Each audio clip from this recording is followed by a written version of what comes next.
working? We just need to bring it closer. So can we call the roll?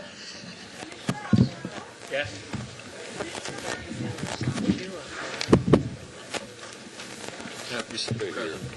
Present. Present. Here. Here. Here. Here. Present. Okay, that's item number one. Item number two, we're going to discuss the allocation plan status. Who's going to speak first?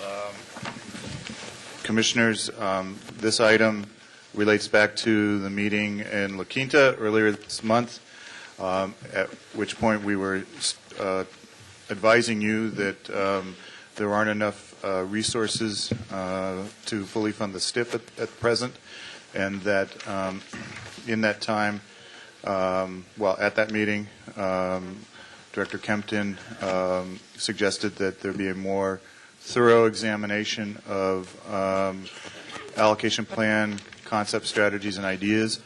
We have had a conversation with the department. We have met with the regional agencies on this issue, and we concur with the department that more discussion is necessary, and we're starting a process to do that. From our vantage point, we think that we are going to be under significant pressure to allocate to everything in the 7-8 fiscal year, and we have a brief conversation now relative to some ideas and principles.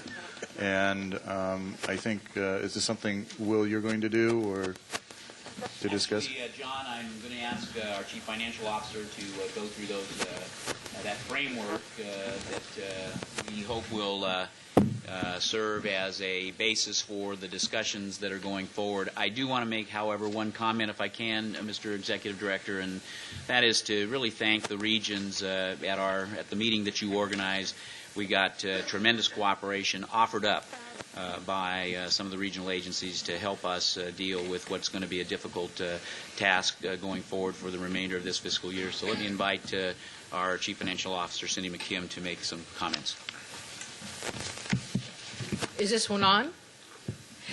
What we have provided is just a framework, as Will said, a discussion document. And it really is not ready for primetime discussion because we believe that it raises more questions than it answers. And our expectation is that in meeting with some of the regional agencies next week and your staff, that we will be prepared at your December meeting to really come forward to you with a consensus and a recommendation for your consideration in allocating not only for the 7-8 year, but perhaps providing some additional guidance as we enter into the 2008 STIP cycle.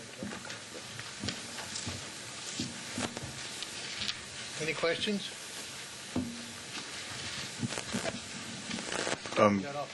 There you go. Commissioners, well, I guess, Shirley, are you here? Did you want to talk to this? And then we wanted to briefly describe some ongoing process issues with you.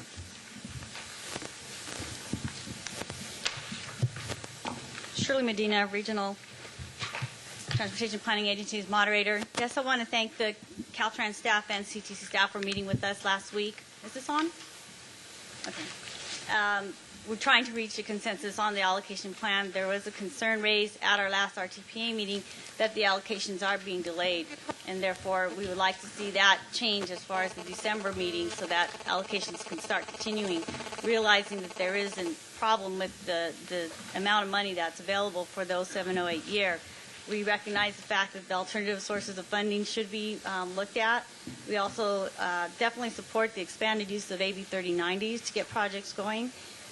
We're also wondering about the possibility of allowing regions to review prioritizing their projects, including voluntarily deferring projects to the fiscal year 8-9. With the 2008 STIP, we are going to be looking at adjustments to our programs naturally, every STIP cycle, we look at the priorities, we look at the projects, the schedules, and therefore some projects do need to be delayed into the next year or so as schedules unfold and we're getting through environmental processes and so forth. So therefore, we look forward to working with the department, CTC staff, to come up with an allocation plan, probably looking at what was developed a few years ago, starting from there and continuing on to reach a consensus. Thank you, Shirley. John? Commissioners, we will be meeting with folks from the RTPA group, self-help group, and rural counties. I think we're now looking at possibly next Tuesday, and Shirley, if you could stay after class so we can coordinate that with you. And who here from the Self-Help Coalition? I don't want to put Mike on the spot. Is there anybody? I guess, David Yale, can you do double duty by taking that back to the self-help group? Let's talk after class about that. And is Mike, you're here? Okay. We'll just huddle and pick a time next week. What we'd like to do is then bring back to you some recommended strategies based on that consensus the following week at our December meeting, and we can go from there. Okay, is there any further discussion from members of the commission? Okay, moving on to item number 3, Trade Corridor Improvement Fund guidelines. Andre? Andre, let me give you, commissioners, if I might, let me tee it up so that Andre can then walk you through the item. As you recall, at the November, at our meeting, the 7th and 8th in La Quinta, you had, especially on the 8th, you had tasked me and Will to see if we couldn't achieve consensus on geographic targets with the major agencies in the trade corridors. We'd also talked at that time about issues related to air quality and match and process. In the last 2 weeks, we, in fact, have met with the regions. We met last Monday and Tuesday. Secretary Bonner brought everybody together in Sacramento and showed great leadership in bringing us together and laying out the issues. Director Kempton did a great job of facilitating the conversation. And from staff's perspective, we believe we do have a consensus on geographic targets, which we'll go over in a minute. Should also advise you that the issue of air quality as a screening criterion remains an issue that staff believes needs further clarification from you. And so what we'd like to do at this point is Andre would go through the guidelines, let us focus on geographic targets, then bring up air quality. Commissioners, I'd also like to advise you that it's important that we focus in on what staff has done to respond to your direction in La Quinta, and we think we have done that in these revised guidelines. And let's start the conversation there, Andre.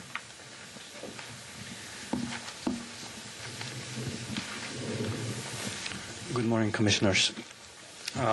We've released a new version of the guidelines yesterday, November 26, and in the new version, we tried to address most of the comments that we received from you at the La Quinta meeting, as well as comments we received since, and incorporated the geographic balance proposal that was worked out by agency and the regions, as well as CDC staff.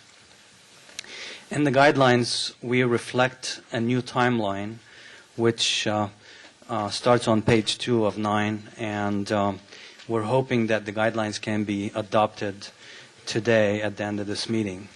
In the guidelines, in the timeline also, we're looking at project nominations to be in the Commission's staff offices on January 17, 2008, holding hearings in the week of February 18, and issuing recommendations by the March 13th Commission meeting, in the hope of adopting an initial TCIF program by April 10th.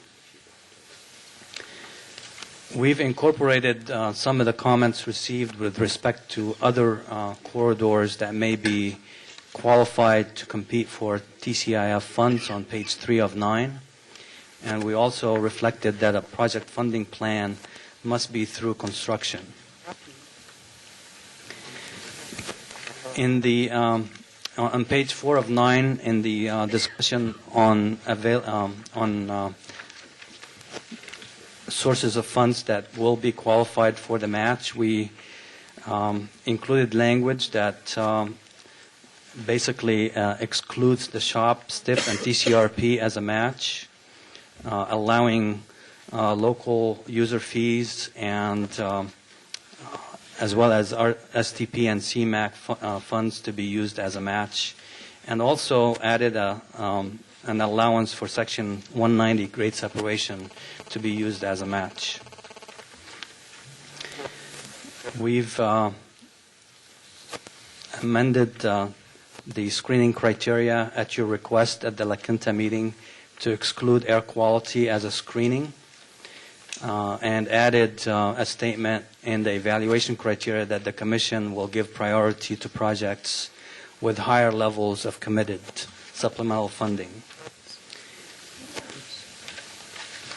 And on page 6 of 9, and actually more on 7 of 9, we reflected the discussions that were concluded last week by agency as well as the regional agencies regarding a proposal to increase available funding by $500 million from the state highway account, as well as another $500 million from future funding, which is yet to be identified. It could include federal funding, user fees, or toll. And that really makes the sum available for the TCIF program at about $3 billion. On page 7 of 9, we also reflect our proposal for ranges for programming purposes, and we show those ranges for the Los Angeles Inlet Empire Corridor, the San Diego Border Corridor, San Francisco Bay Area, as well as the Central Valley Corridor, and the other corridors which could qualify for this funding. Those ranges are, as shown, are shown from a low to a high. For LA Inlet Empire, it's 1,500 to 1,700. San Diego, 250 to 400. Bay Area, Central Valley, 640 to 840. Other corridors, 60 to 80. And then there is a $40 million reserved for bond administrative fees.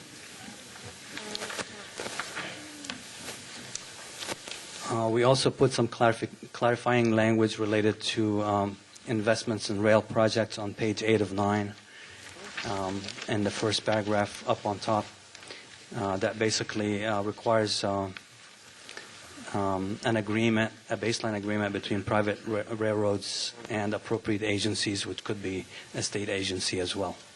That's essentially the revisions in the guidelines. Those guidelines, as I said, were released yesterday, so we are getting some comments from the regions on clarifications to some of the language that is included in there. We believe some of those clarifications are good to have, and we will take those back and make sure that we reflect those. Any comments?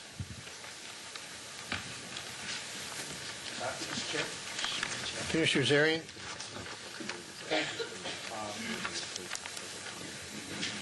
I think my microphone.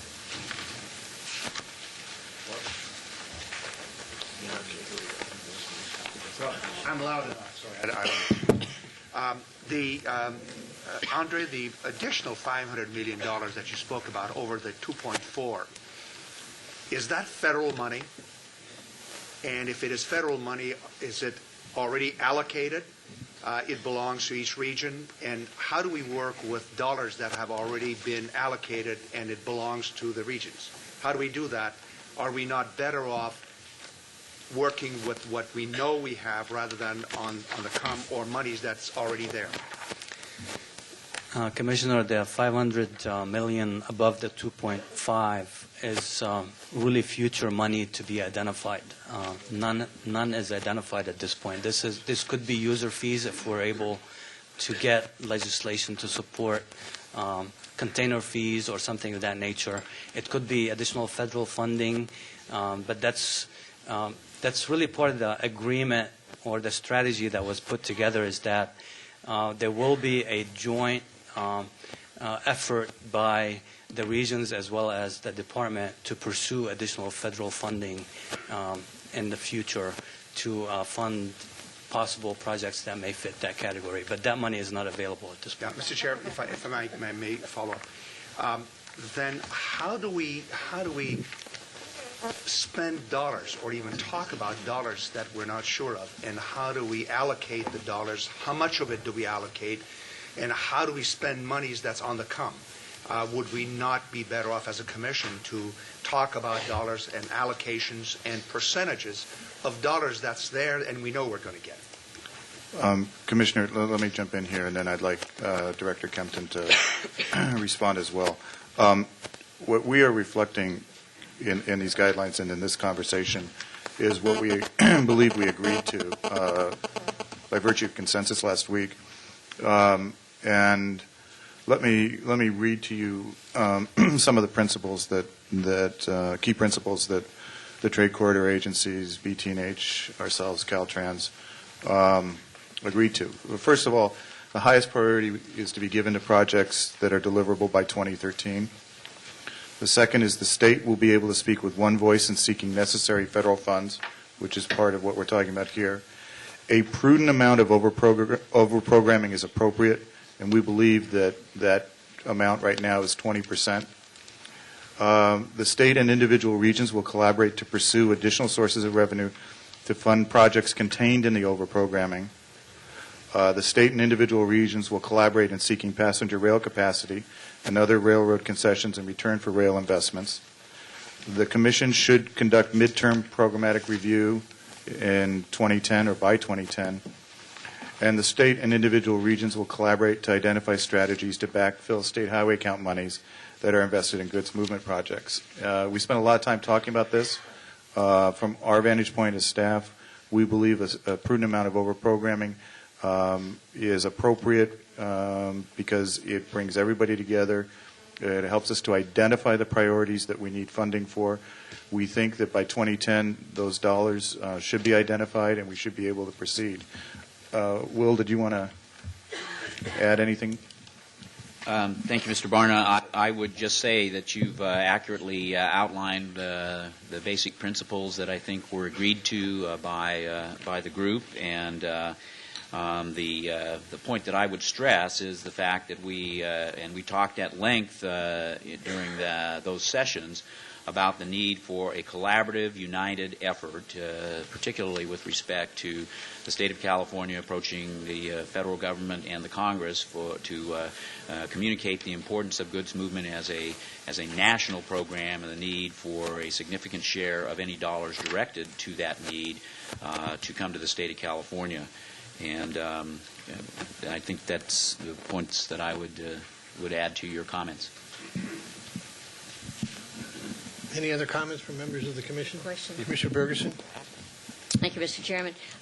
One of the concerns I have, and I'm not sure I understand, maybe somebody can explain to me, how do the grade separation funds, I think it was $139 million or something, and the $1 billion through ARB, how do they interact with the both with the environmental air quality issues? I mean, are they in addition to how? In other words, I don't understand how it shakes out.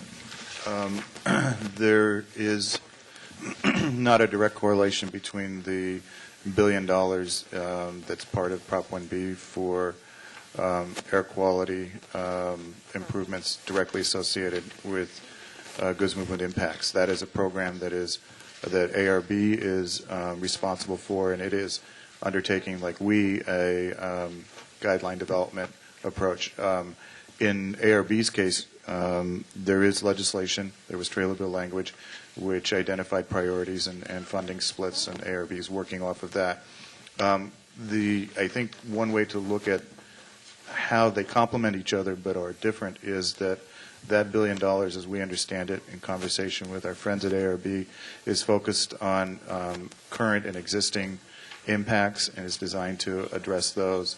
The environmental issues related to implementing this program are related to the projects that are prospective, and that while I think we are in general agreement that these projects should do no harm environmentally, they are not necessarily designed to mitigate all the sins of the past. That's what the $1 billion is for. Relative to the PUC $190,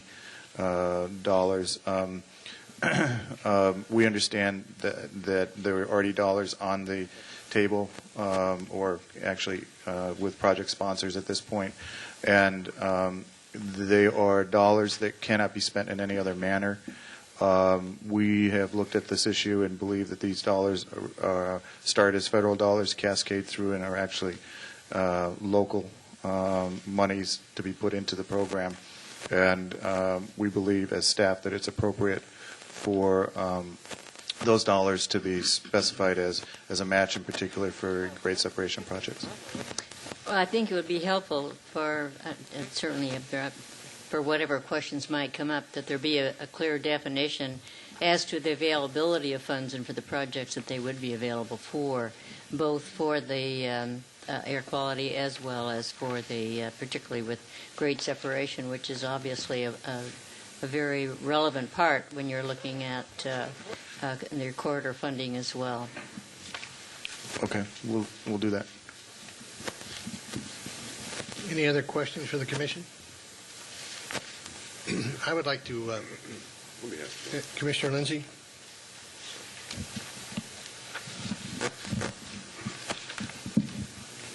On page 7, the TCIF corridor programming ranges, it calls for $40 million in administrative fees. Could you define for me what are administrative fees? This is actually a bond administration fee that is imposed by, I think, the state controller's office. This is really to manage the bond in terms of putting bonds out and advertising and managing the flow of dollars into the system. It's really like right off the top kind of fee that finance and controller's office have imposed on all bond programs that we have. Commissioner, it represents 2%, and what finance has advised us in the development of our programs, the ones we're responsible for, and presumably this applies to everyone else who's receiving infrastructure bond funds or programming them, is that you're supposed to take 2% right off the top. In fact, if you recall, CMIA, the actual dollar amount is $90 million less that we're holding back 2%. I would just challenge 2% is a lot of money. People that I know manage bond for basis points, not for percentage points, so it seems like an expensive way to do that. Any other comments from the commission? I would like to compliment the individual corridors, Executive Director Barna, Director Kempton, putting a lot of hard work in the last several weeks to come up with a consensus that I believe everyone is generally very happy with, and their creative way of solving the problem is to be commended. So thank you very much for your participation in that. We're going to go to testimony now from the audience, and I think I'd like to recognize the speaker, Fabian Nunez.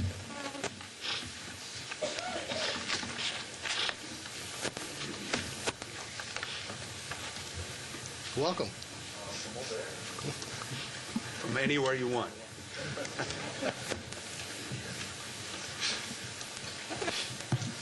Thank you very much, President Galmetti and all the other members of the commission that are here. I feel like I'm at a city council meeting, but I do want to just first say that you have a very difficult task ahead of you.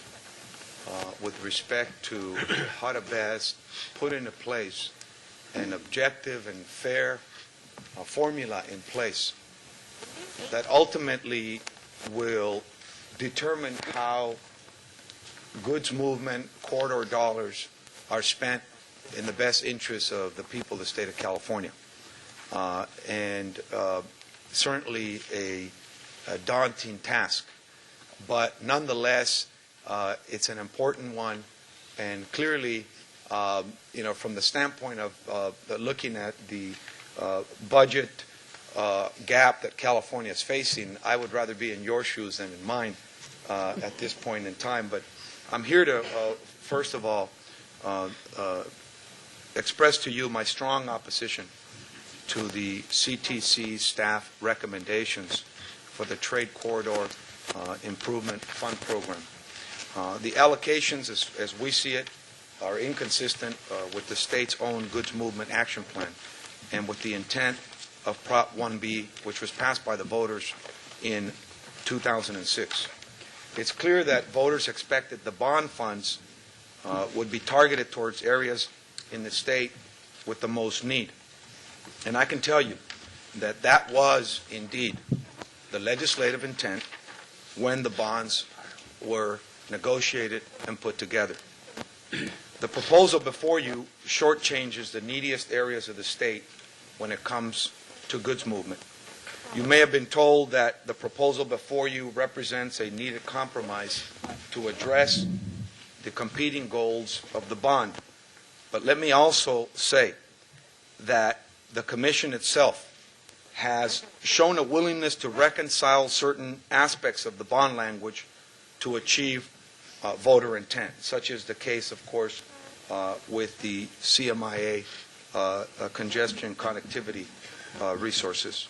And I call today on members of this Commission to think about what is indeed the right policy on the distribution of the TCIF funds, even if it means delaying today's vote and taking the time to get it right, to find and bridge the type of consensus that I think the people of California expect of us.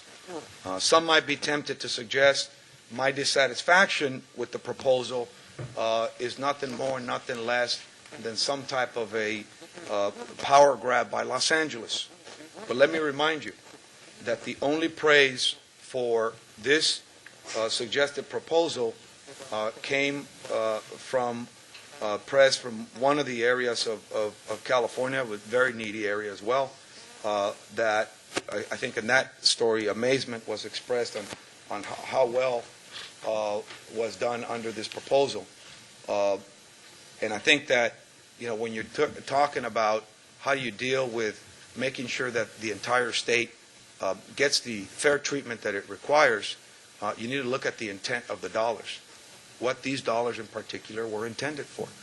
And I got to tell you, the facts are that the Port of LA and the Port of Long Beach are the first and second largest ports in the nation.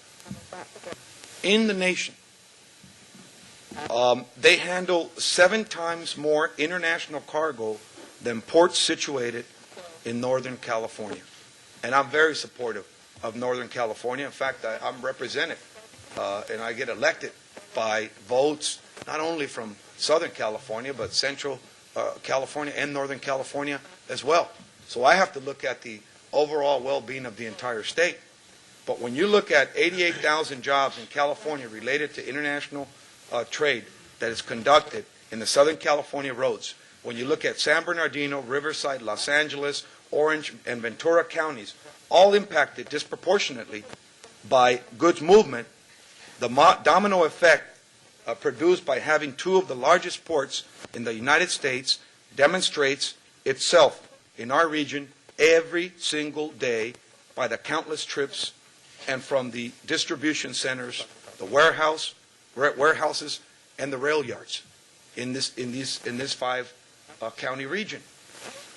So all of this creates a heavy burden on Southern California residents, both in terms of traffic, congestion, air pollution, and there's no question and every study we've seen, that the amount of goods movement activity in these ports were virtually triple over the next 10 years. So this does not require a political solution where let's do what makes most political sense to try and keep everybody happy. This is about identifying the problem and figuring out how we put the resources to solve it. And I got to tell you, I'm very disappointed with the end result here.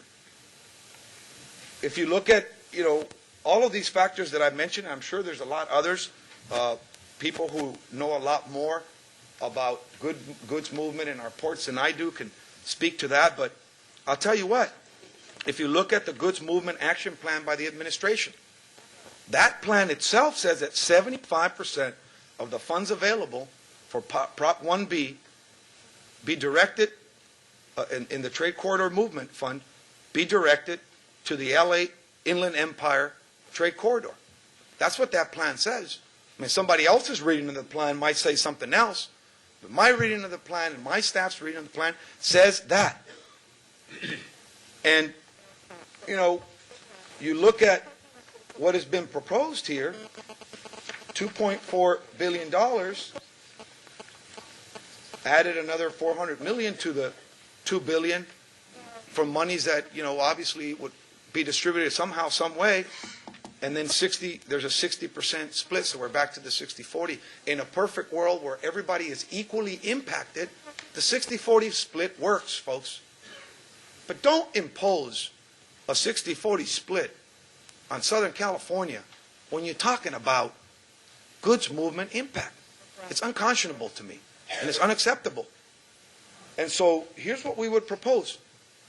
I don't even have to outline it. I think you have a letter that outlines what my proposal is. And I'll leave it to you to look at that.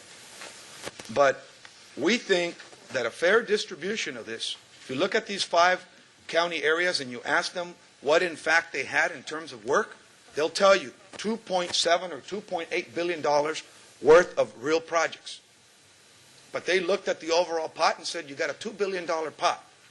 So we're going to propose I met with Secretary Bonner in my office last week, I think.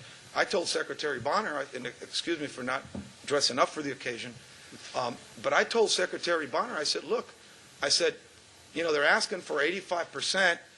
I don't think that 85% is going to jive well. I think it's going to probably have to be somewhere south of 85%. But boy, I wasn't talking about 60%. No way we were talking about 60%. I was talking more 75% because that's what the Goods Movement Action Plan called for this region. So I'm not here to try to take from my friends in Northern California because I'm very supportive of all of California. I'm just saying this decision needs to be driven by fairness. And if you're not prepared to make a decision today that everybody can live with, I would suggest that we put off the vote on figuring out what guidelines you ought to adopt. Because if we go the other way, I can guarantee you that this is going to get caught up in the politics. And our hope was that, we do politics across the street. We don't want to do politics to be done here. We hope that you can guide yourselves by a fair analysis of what is the best way, the most proper way to distribute the monies. We're saying that $1.5 billion out of $2 billion for this 5-county region makes a lot of sense to me. Anything short of that doesn't. If there's additional monies on the table, the issue with respect to the grade separation, and I know that there's some issues with those monies. You have a proposal that I put forward on that. We're also, looking at making sure that grade separation funds would be permissible local matches under TCIF, and that new user fees can be used in any project funding plan without prejudice from the programming from the TCIF funds, with the understanding that such fees could be adopted prior to the actual allocation of the vote for the funds at a later time in the process. But when you're looking at the question of how to best deal with what you have before you, which is an imperative, but it's an important policy calculation that needs to be made. And I just got to tell you, in all fairness, I try not to bother the CTCA. You don't see me here very often. But I think this is a very unfair. And, Mr. Galmetti and I are good friends. He and I had a brief conversation earlier today about this, and I think we probably both feel strongly, have strong views, and they might not be the same views, but they're both strong views, and I respect his point of view, and he respects my point of view. But I got to tell you, this, in my view, is not only unacceptable, but if these guidelines are adopted, I can guarantee you that we're going to have a problem when we look at how we reconcile our differences in the legislature. Let us deal with the politics across the street. This process ought to look strictly at the objective components of what impacts trade corridor, what are the biggest impacts on trade corridor and goods movement, and then what's the best way to distribute the monies based upon what is good, a solid policy. I don't get the sense that that's what we have here. And so I appreciate Mr. Galmetti and members of the commission, the time here today. But I do want to underscore the importance of my presence here today, that I'm not here to fan the flames in any way, shape, or form. I'm simply here to say I really firmly believe this process has not been fair to those 5 counties that I've mentioned, and I would hope that we would reconsider adopting the guidelines today. Thank you very much. Thank you, Mr. Speaker. Are there any questions from the Commission? Thank you very much. Okay. Thank you. Assemblymember Fuhr.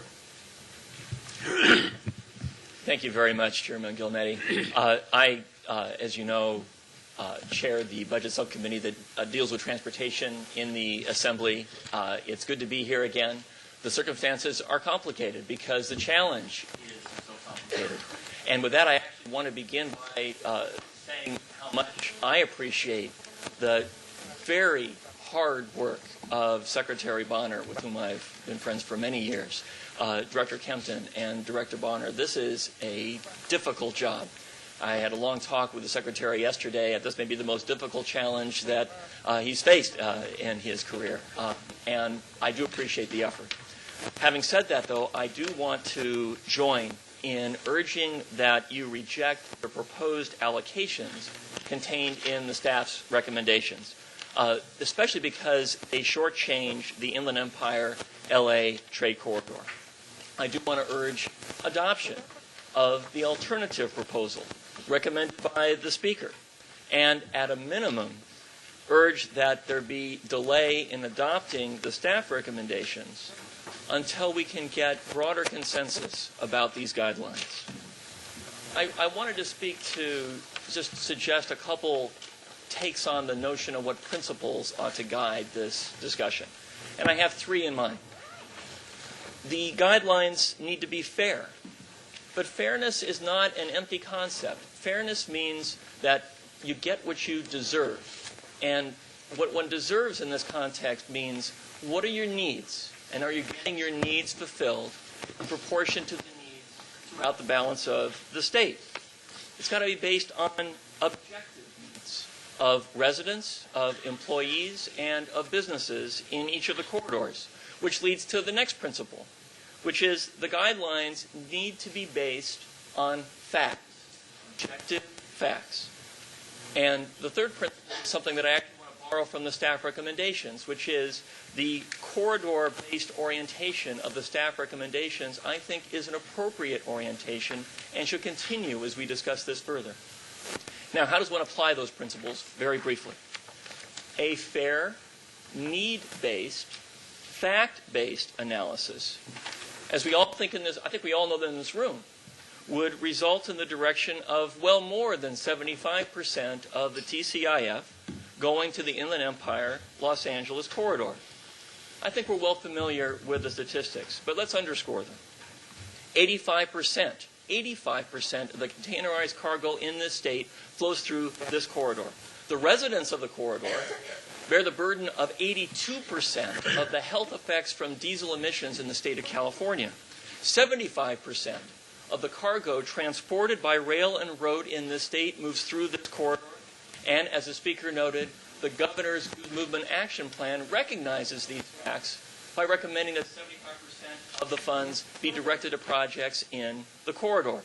I mean, in short, to sort of cut through all this, the burden of trade, the burden of goods movement in the state of California is borne by the 5 counties in the Inland Empire, Los Angeles corridor.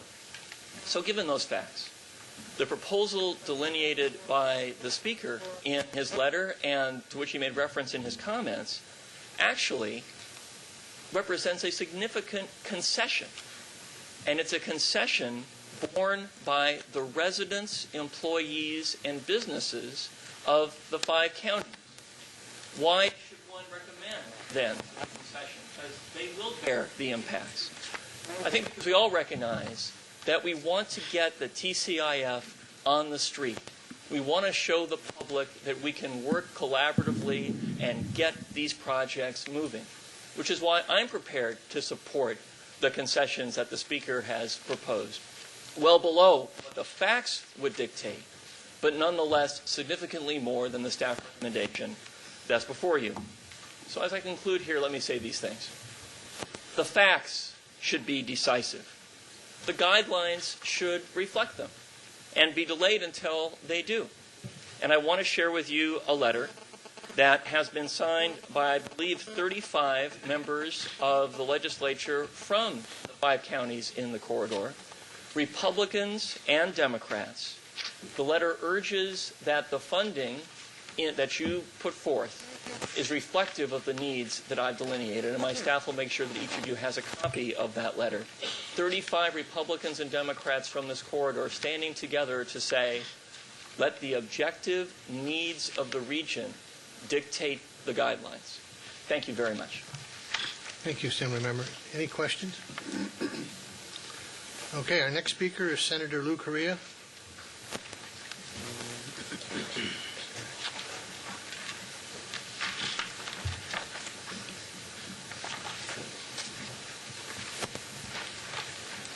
Good morning, Chairman Gilmetti, Commission members. First of all, let me say thank you very much for the great work you do.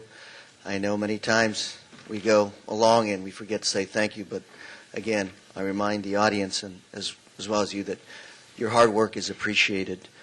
Proposition 1B was passed by the voters recently, and that's one proposition I personally worked very hard to pass. My opinion, that proposition entrusted the CTC with a number of new responsibilities and really presented this commission with a new level of scrutiny that's usually reserved for elected officials like myself. We in the legislature appreciate the attention that this 1B, I should say, appreciate the attention that you, this commission, has put to programming TCIF funds and desire to grade them out as quickly as possible. But I got to note that this is the desire of the legislature is also to make sure that 1B funds are programmed the way 1B intended them to be programmed, and that is to the state's most urgent goods movement needs. Today, as you notice, we in Southern California have come together in a manner unprecedented, and we feel as well as see that over 80% of the state's container cargo movement is within a region. We not only see it, but we feel it on an everyday basis. We also have to live with the risks, health risks associated with this responsibility. The ports of L.A. and Long Beach together yield over $256 billion in container cargo transportation. They also generate close to 900,000 jobs throughout the state of California. These 2 ports, as well as the 5 counties in Southern California, have come together and asking one very simple request of you, and that's essentially justice and equity when it comes to distribution of these funds. We believe that any proposal that suggests less than 70% in real dollars for these 5 counties is not consistent with Prop 1B. Also, as you know, there's a concern today that as you move ahead with projects, that as you consider unreliable future monies, that you think twice about doing this. Future monies are future monies, contingent about God knows what in the future. Very simply today, I'm here as a member of this coalition to ask that you consider the 5 counties, that you program for us no less than 70% of the dollars, real dollars today. Thank you very much for your time, and thank you for the good work. Thank you, Senator. Commissioner Bergeson? Thank you, Senator. Just a question as to whether the strategies and the equities have been agreed upon within each of the counties as far as the projects. Has there been a complete consensus developed as a result of your... I would ask you to ask the 5 counties, but I believe that there is consensus emerging in essentially the distribution of these funds. Thank you. Thank the answer you. is yes. Then. I'm sorry? The answer is yes? Yes. Thank you. Any other questions? The next speaker is Assemblymember Van Tran.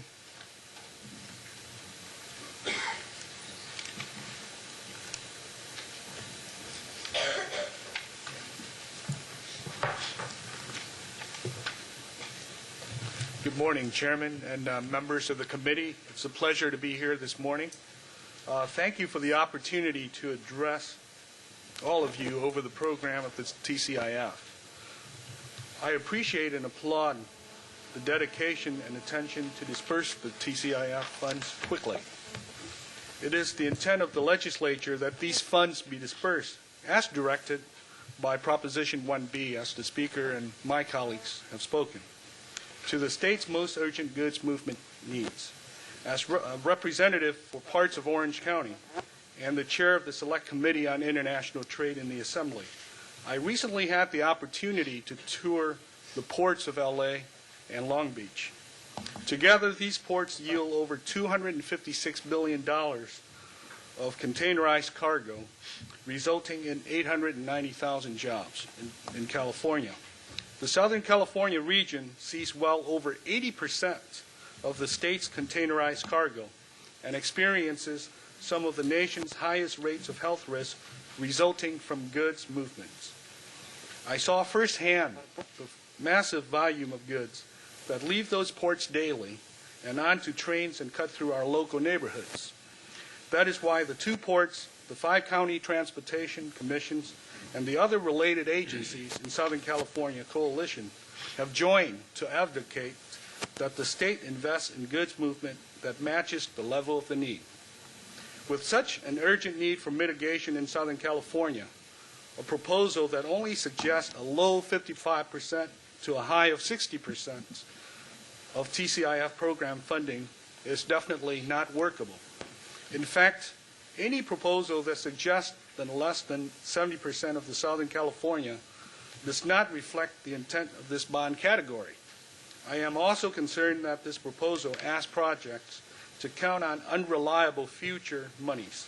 We cannot use financial gimmicks or assumptions to build our roads. It is unreasonable and irresponsible to ask families to spend time stuck in traffic on our freeways and roads simply because we are unwilling to fix our roads in a responsible manner with available funds. I urge the Commission respectfully to thoughtfully consider the allocation of these funds to address the impact that goods movement has on the surrounding communities. Thank you for the opportunity. Thank you, Senator. Any questions? I have a question. Commissioner Bergeson? I think you said that 70% would be. Is this with the $3 billion, assumed $3 billion, or with the current $2.5 billion? Basically, the $1 billion that we're assumed are, we're not sure where the money, where the money will come from in terms of whether it's going to. So you're not assuming a full $3 billion in? No. Okay. Commissioner Lindsay?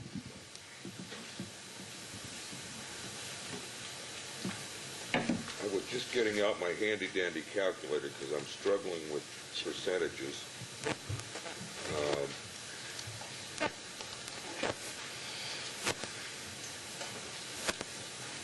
If I add this up and so I understand where you all are coming from, we don't want to talk about north-south splits, but however, we do want to talk about north-south splits somehow. I'm not too sure I get it. But on the low proposal of $2.49 billion, the proposal would be, the fact is that 1.5 would be in Los Angeles Inland Empire, 250 million would be in San Diego, which I assume is Southern California. Of the other corridors, there's probably a third of that would be allocated in the south at the minimum. And then if you really want to talk numbers, you can add the Tehachapi crossing, which is in the southern part of the state. I didn't put that in because I don't know the amount, but if I add those three together, it's 1,770 divided by 2,450, and I say 2,450 because I took the administrative fees out because nobody's getting those monies. And that comes out 72%, 72.5%. And if I go on the high side and do the same thing, I come up with 70.58%. And so I'm struggling where we get below the 70%. Sir? Well, the issue obviously is the percentage of trade movements, and our records and the facts show that 80% of the goods were being moved through Southern California ports.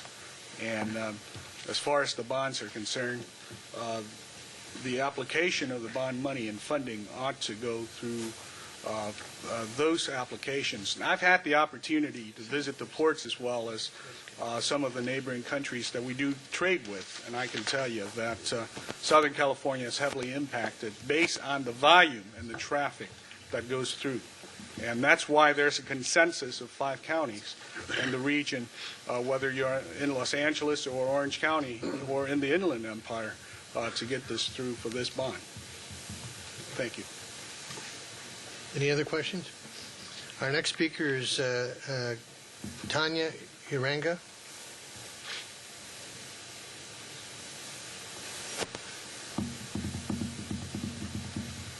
And that'll be followed so we can queue up Carolyn Kvetcha.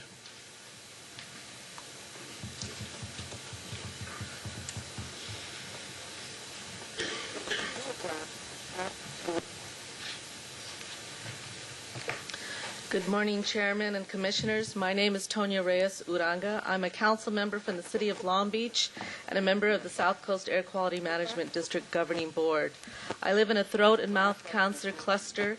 I live in an area where the children have twice the rate of asthma and respiratory illness, and I live near the Port of Long Beach, the railways and the freeways. I'm here to ask that you adopt TCIF project selection criteria which assure that funded projects will not worsen our serious air quality problems. Goods must be moved more efficiently, but this should be accompanied and accomplished in a manner that also serves air quality needs.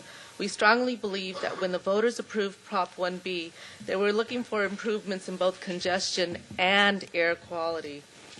They clearly did not vote for moving more goods through California at the expense of our health and the environment. I urge you to reconsider including your air quality as a screening criterion. In addition, I urge you to consider both the regional and local impacts of funded projects.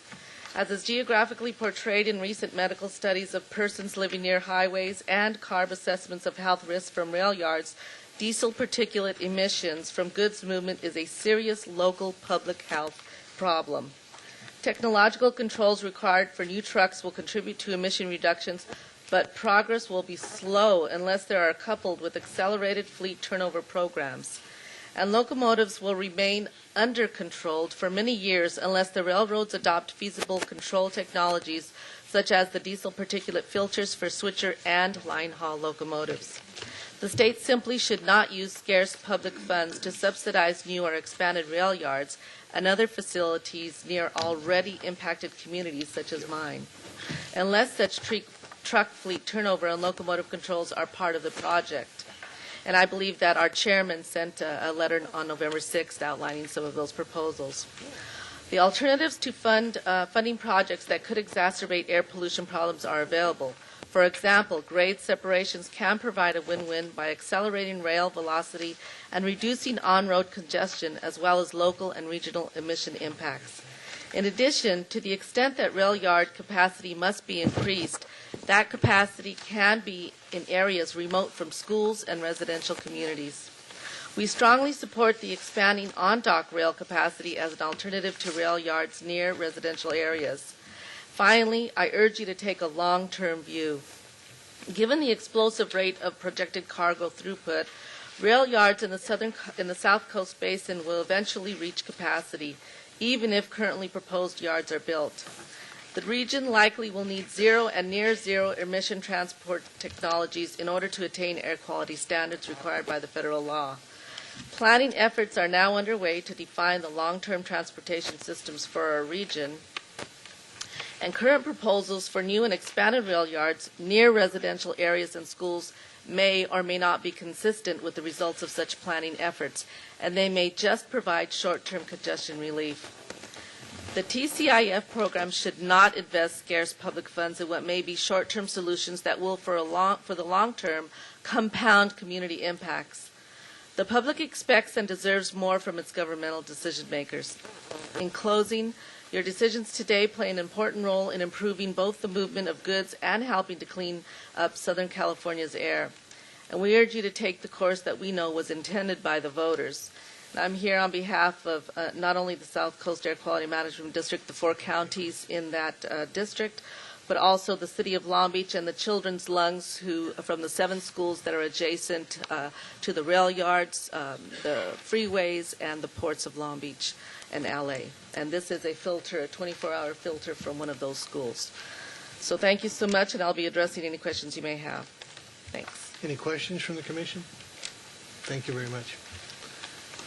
Carolyn's our next speaker, followed by Assemblymember John Benoit.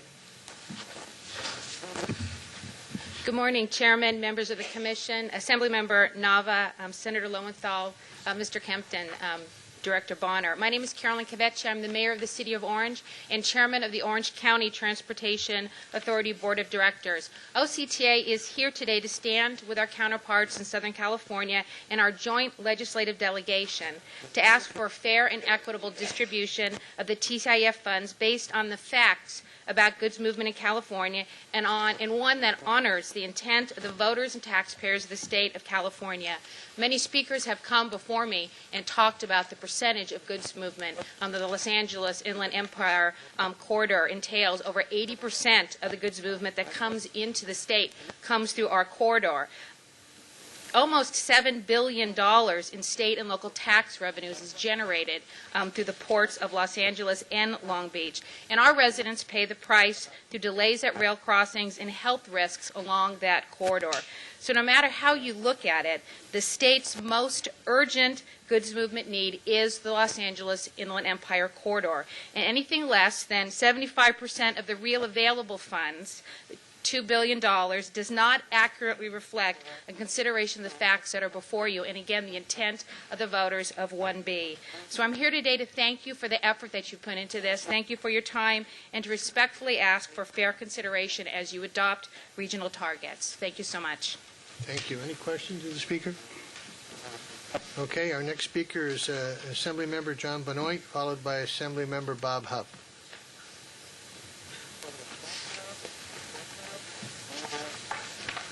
Thank you for this opportunity to address the Commission, and thank particularly Secretary Bonner for moving this issue of goods movement to the front and making it an important priority it deserves to be, and also Mr. Kempton. Thank you for convening last week's meetings and the effort to bring consensus in a very, very difficult discussion. For Riverside County and much of Southern California, the impact of trucks and trains moving goods through our communities has been so profound that we are all thinking about it on a daily basis.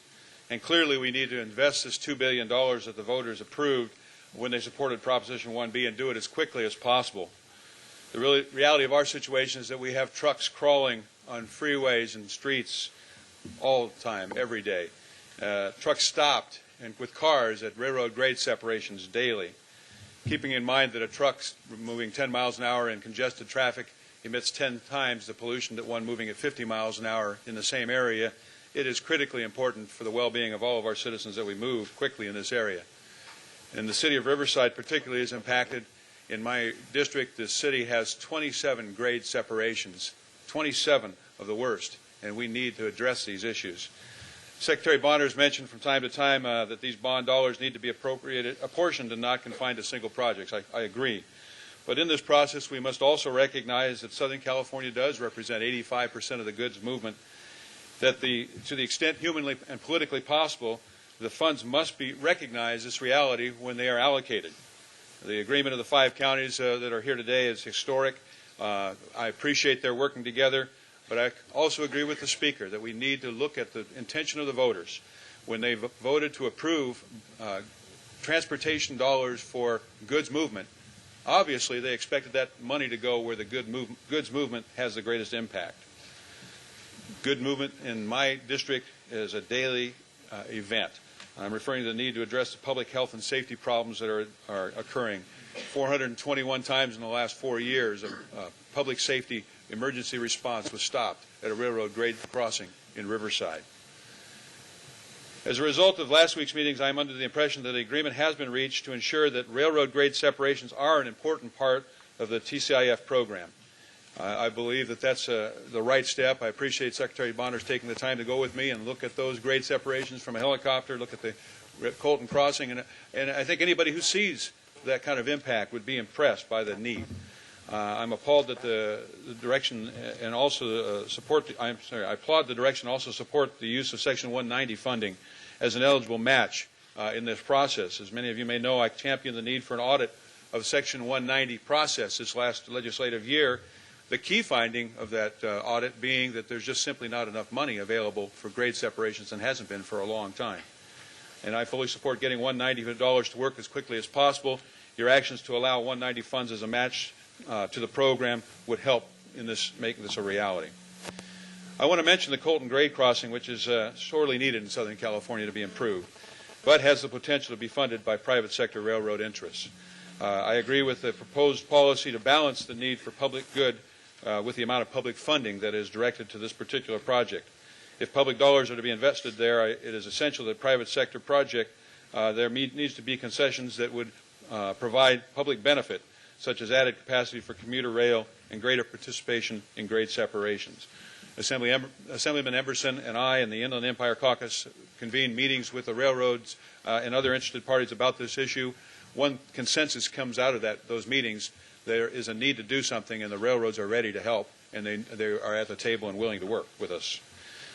Finally, I'm concerned that the total dollar figures and the oversubscription projects and the upward revision of the funding from $2 to $3 billion. I've been through a few state budgets, and I'm not sure that money is going to be there.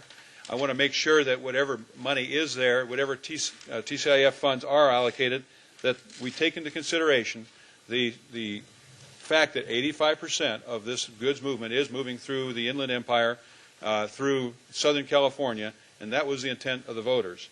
I certainly appreciate the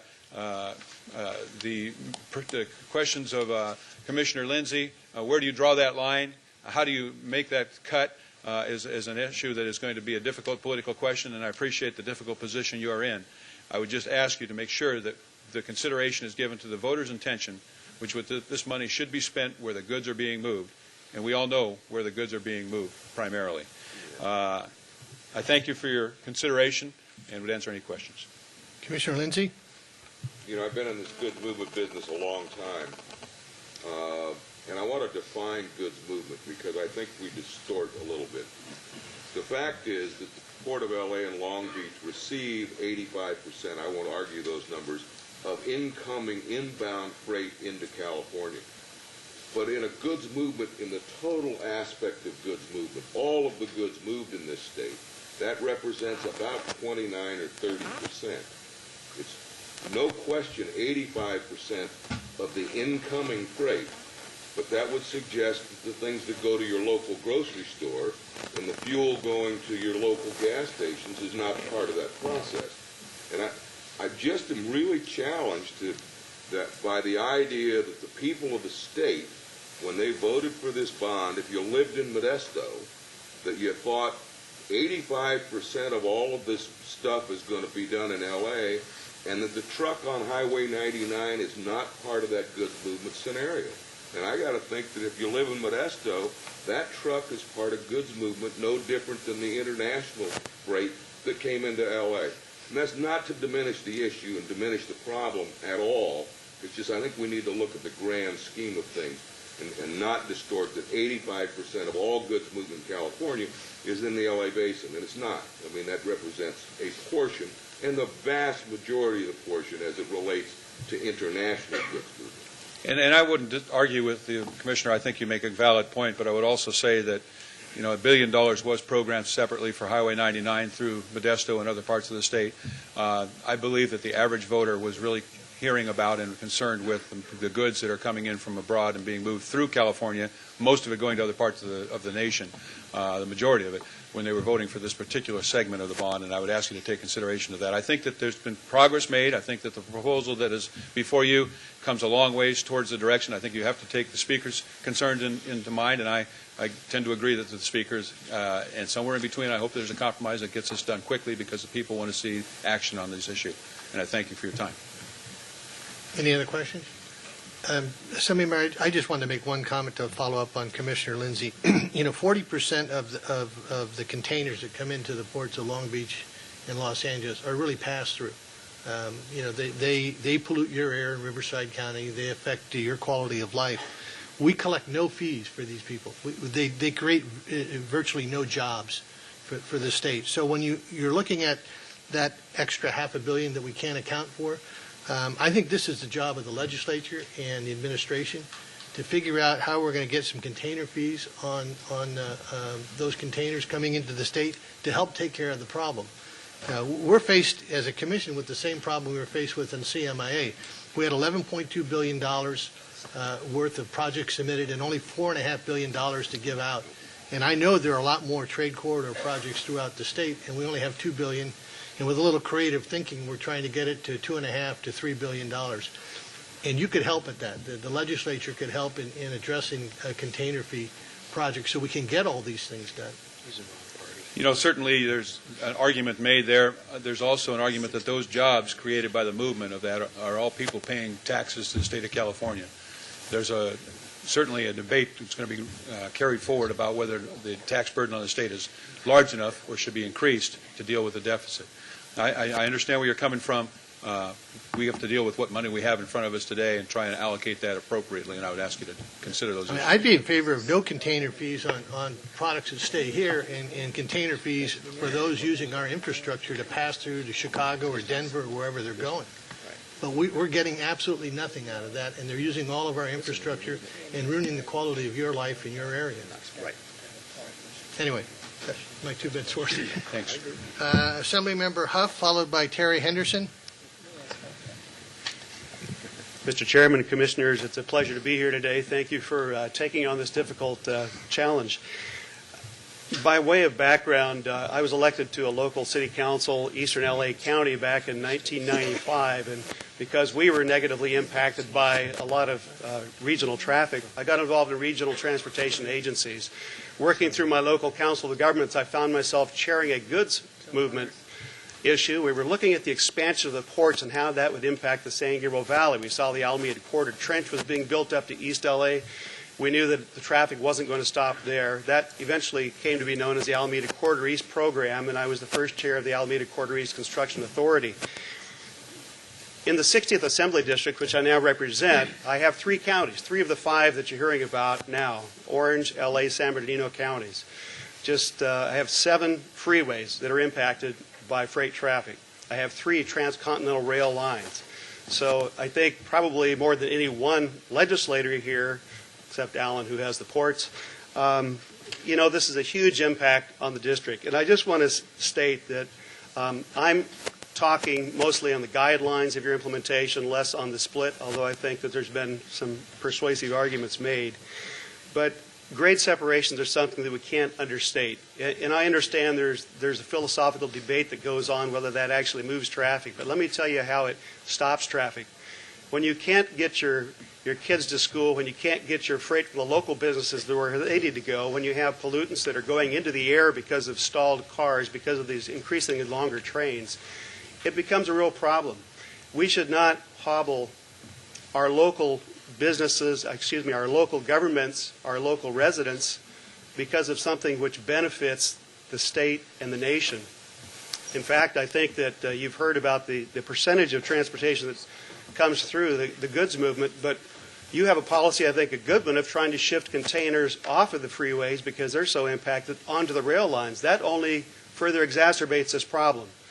So we need to make sure that the funding stays in grade separations. I believe that way you can, with full conscience, shift more transportation onto the rail, utilize that underused capacity, run it 24 hours a day, 7 days a week, and you can help ease some of the problems.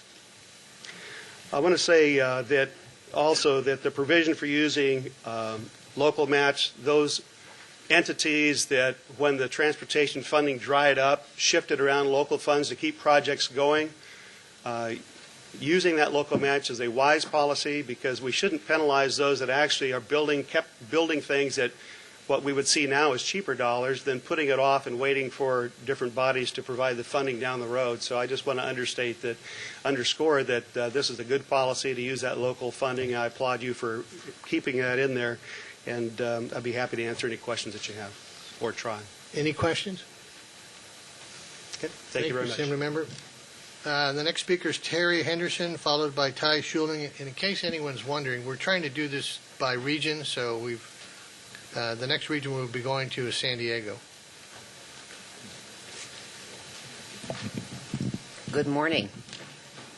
It's sure a heck of a lot colder here than it is in La Quinta. Depends on which part of the weather you're gauging. Yes. Secretary Bonner, it's delightful to see you again this morning.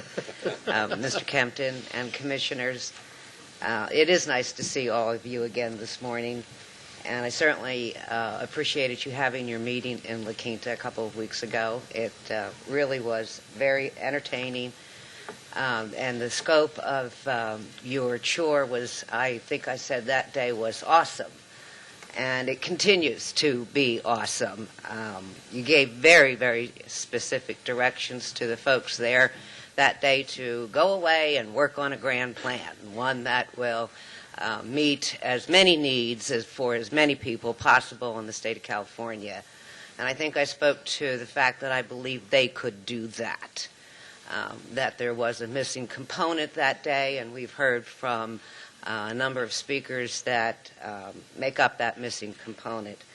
I've kind of been, it's kind of been suggested that I may be putting my foot in my mouth this morning, which wouldn't be the first time that I've done something like that.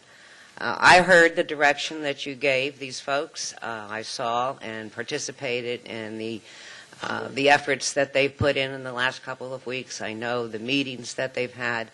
I know the concessions that were made. It was suggested earlier today that fairness is you get what do you deserve. Well, I'm here to tell you if that was fair, I wouldn't be here this morning. I'd be off on some island somewhere. Fairness is usually when you take your share and decide to share some of it with someone else. That's fair. And I think that's been happening for the last 2 or 3 weeks amongst these folks here. I continue to support the effort that was brought forward to you, that the distribution of those funds will get us all moving in the right direction. There will be certainly an effort. You're going to hear a greater call from the local commissions and the local cities and the counties for this container fee. We will have to address that question. We will have to speak as a voice and speak to the legislation and do it legislatively.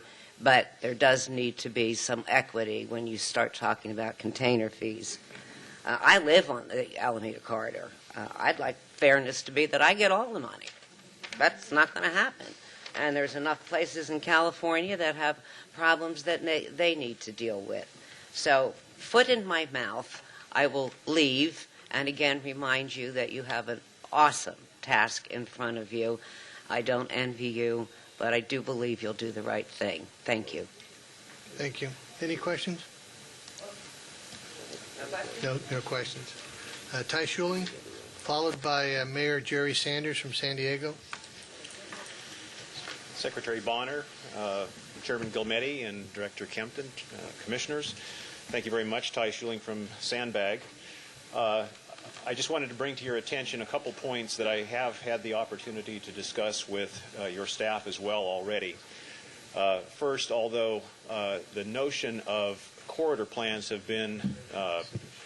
been strongly supported by the corridor agencies in the past, that concept seems to be weakened or perhaps lacking entirely in the current guidelines, with the exception of one particular reference that talks instead of system management plans in a manner much like the CMIA requirement of 6 to 9 months ago. And I think that what we're hoping will occur here is a bringing back of the notion of the corridor plans from which these projects would emanate, and that would require a modest amendment to language that currently appears in the midst of page 4 of your document. Second, there's language that appears on both pages 4 and 6 that states where the project includes private funding, a public-private benefit assessment is required. In discussion with staff, I believe the intent was considerably different. I think the intent was that where TCIF investment is proposed to improve private infrastructure, documentation should include an assessment to show that the public benefit is commensurate with the share of public funding for the project. So I would hope that you would consider those as friendly amendments to the guidelines. Thank you. Any questions? Thank you. Mayor Sanders, followed by Mary Sessions, the chair of SANDAG.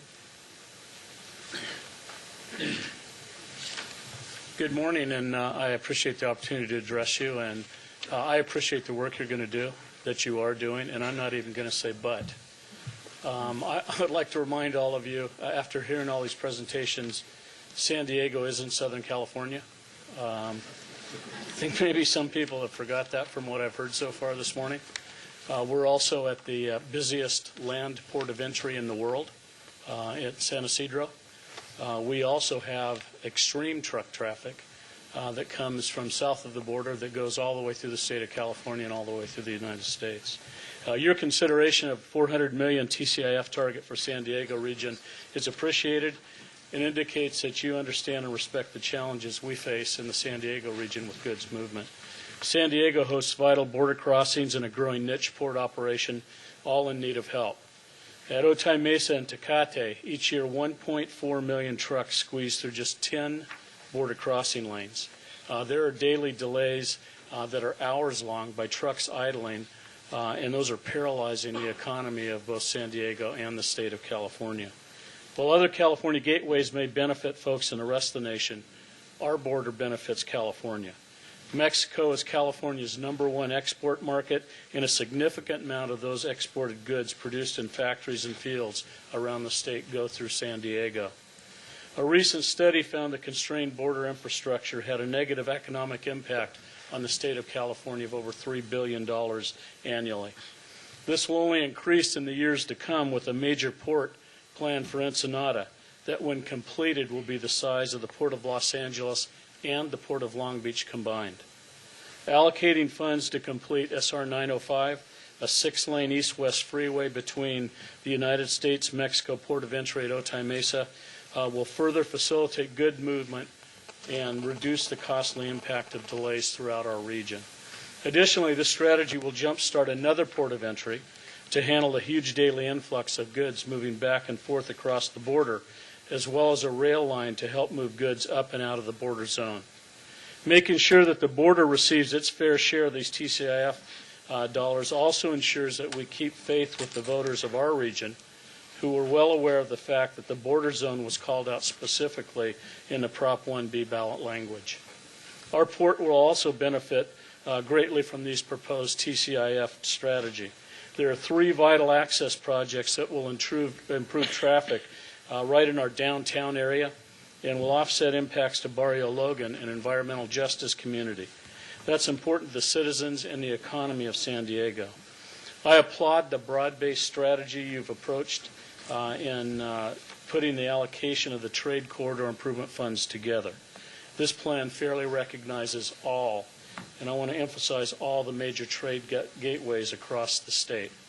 I think most of the regions will recognize that while we didn't get everything we wanted, we're all getting quite a bit. And now's the time to shake hands, work together to bring in more resources as a united front of California going back for federal dollars. As Californians, we need to work together more closely to lobby the federal government to help promote and maintain our natural gateways. California Gateways moves over $297 billion in trade for other states, according to the 2000 California Global Gateways Report. This is an important function for both the national and local economy because trade generates employment, taxes, business profits, and jobs.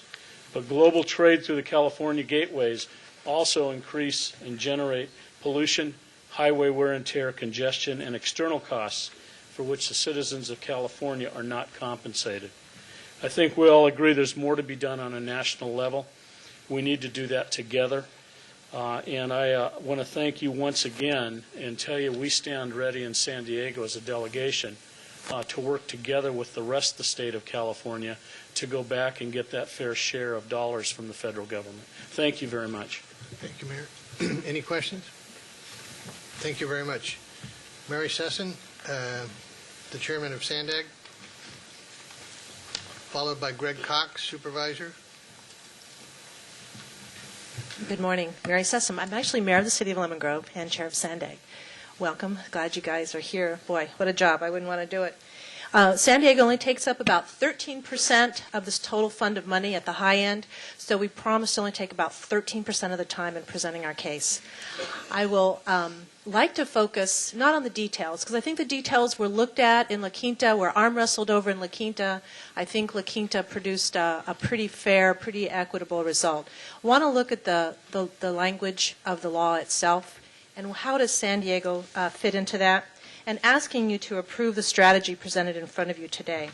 Because the statewide allocations, as you've proposed, will allow us to enjoy system-wide improvements and not just that single shot in the arm that some folks may advocate. From the law itself, we must have a balanced TCIF investment strategy that responds to the needs of large ports and small ports, borders, and freight gateway access. This was wisely envisioned in the TCIF strategy you are considering. I think your allocation of funds provides real solutions that are going to be acceptable to the voters of San Diego and to the voters of the state of California. Improving congestion at the border or access to or from the Port of San Diego, which is a small port, will ultimately lead to improving the movement of goods throughout the entire state. There is a link there, and I think one of the commissioners said it, I apologize which one, but we are a system, a statewide system. Mexico is California's #1 trading partner. That partnership will grow for all California businesses that do international trade with Mexico, with improvements at the border and at the completion of a new port of entry. So there is no question that TCIF funds will be put to good use at the border. In addition to the border, the Port of San Diego is just the type of smaller port that was targeted for the attention in the 1B bond. Important commodities such as automobiles, foodstuffs, and building materials are handled at the Port of San Diego. There are also important economic returns attached to this small port, not the least of which are the jobs associated with that port. These jobs are valuable to our region and to the state. We are here from San Diego to endorse the allocation strategy you are considering. We pledge to work with you to forge federal support for good movements and remedy this good movements challenge. Thank you very much. Good luck. Thank you. Any questions? We'll have Supervisor Greg Cox followed by Councilmember Jim Medafford. Thank you, Mr. Chairman, members of the Commission. It's a pleasure to be here this morning to speak to you on obviously a subject of great interest and importance for the state of California. I just want to parenthetically say I had a chance to be with Director Kempton about a week and a half ago for the opening of our latest toll road in the state of California, SR 125, and it is working magnificently, and we are very appreciative of all the time and effort that's been put on that. First, I want to congratulate the CTC for suggesting a range for each trade corridor region and an optimal target of funds that reflect the intentions set forth in SB 1266. The ranges suggested are a very good step towards a defensible and equitable approach. Under the proposed allocation plan, California's 3 major gateways are addressed, allowing maximum use of taxpayer funds. Commissioners, I respectfully request and suggest that this is sound, it is wise, and it proves that California is approaching the Trade Corridor Improvement Fund program from a strategic statewide focus. The range within this strategy will not only improve our 2 existing gateways, the Otay Mesa border crossing and the Port of San Diego, but will help to build an essential second border crossing. The new port of entry in Otay Mesa East is vital to businesses on both sides of the border to improve goods movement and to create jobs and taxes throughout the state of California. The strategy you're considering will also benefit the Port of San Diego. SB 1266 called for balance between small and large ports. Shippers who choose to use the Port of San Diego do so for sound business reasons. The significant fresh fruit trade and automobile trades that are now key lines of businesses for the Port of San Diego moved to San Diego because they could no longer efficiently operate in Los Angeles or Long Beach. These port customers have established entire logistical networks based on San Diego's regional commitment to ensuring that these shippers have access to adequate highway and rail connections. Rail projects would also be beneficiaries of your approved strategy. Improvements to the South Line and coastal rails will mean more efficiency of movements of goods from the port, the U.S.-Mexico border, and north to Orange County. San Diego County stands ready to do our part in raising awareness and securing the missing funds to bring these projects to reality. We have delivered in the past, and I can assure you we will deliver in the future. Thank you for your confidence in the San Diego region and for our projects. We will certainly look forward to working with you to make sure that they are all very, very successful. Thank you for your time. Thank you. Any questions? Councilmember Madaffer, followed by Executive Director Dan Wilkins from the Port of San Diego. Thank you, Mr. Chairman, Secretary, Senator, Commissioners. My name is Jim Madaffer, speaking to you today as the Chair of the Sandag Transportation Committee and also as President for the League of California Cities. Now, first I want to start off by thanking Secretary Bonner and Mr. Kempton and the staff for doing just a good job in the mediation sessions this last week. Clearly, from hearing the speaker earlier this morning, there's obviously a divergent interest. Obviously, from our perspective, the state and local residents have already made a general investment in our region to improve interstate highways, which will go a long way to improve goods movement. But for us, that's just one piece of a larger system. We feel that there's a lot of broken pieces in this system, bottlenecks at our ports and at the border. The 11% compound annual growth rate at the border from 1994 to 2004 is likely a steeper growth rate than any other gateway regions. Our region will put the TCIF funds to work immediately in order to address both today's and tomorrow's border issues. The Otay Mesa and the Otay Mesa Port of Entry is one of the busiest border crossing areas between California and Mexico. And just as some statistics, in 2006, our Port of Entry handled more than 1.4 million trucks, as you heard earlier, and nearly $29 billion worth of goods in both directions. This is really a third of the highest dollar value of trade among all land border crossings between the United States and Mexico. The border gateway will flourish even more as we complete a new port of entry that we're working on right now. The TCIF dollars that we're asking for you today will be a down payment toward this new gateway to California. For those of you who may not be familiar, we have presidential permit is in the works right now. We expect that to be issued sometime in the first quarter to build what we call Otay 2, or this third border crossing between Mexico and the United States. So simply put, we're desperate to get the business of building the Otay Mesa East border crossing moving, and we need access roads to be able to make a fluid and uncongested border crossing. We have developed a plan. We've talked with the users, and we know we can actually get user fees to help pay for part of our strategy. The TCIF dollars and the $400 million target for the Sandag region will ensure that this new border crossing for California gets underway very soon. I also wanted to reference a couple of things as far as what I said the speaker mentioned earlier.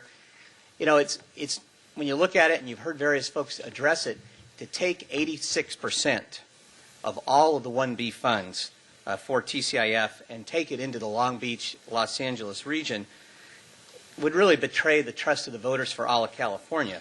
Because when you look at what the voters had, they had a reasonable expectation to feel that goods movement would be taken care of for their areas as well. Clearly, you know, the TCIF program and the $2 billion is insufficient. We know that. It's not enough money to address the good movement's needs across the state.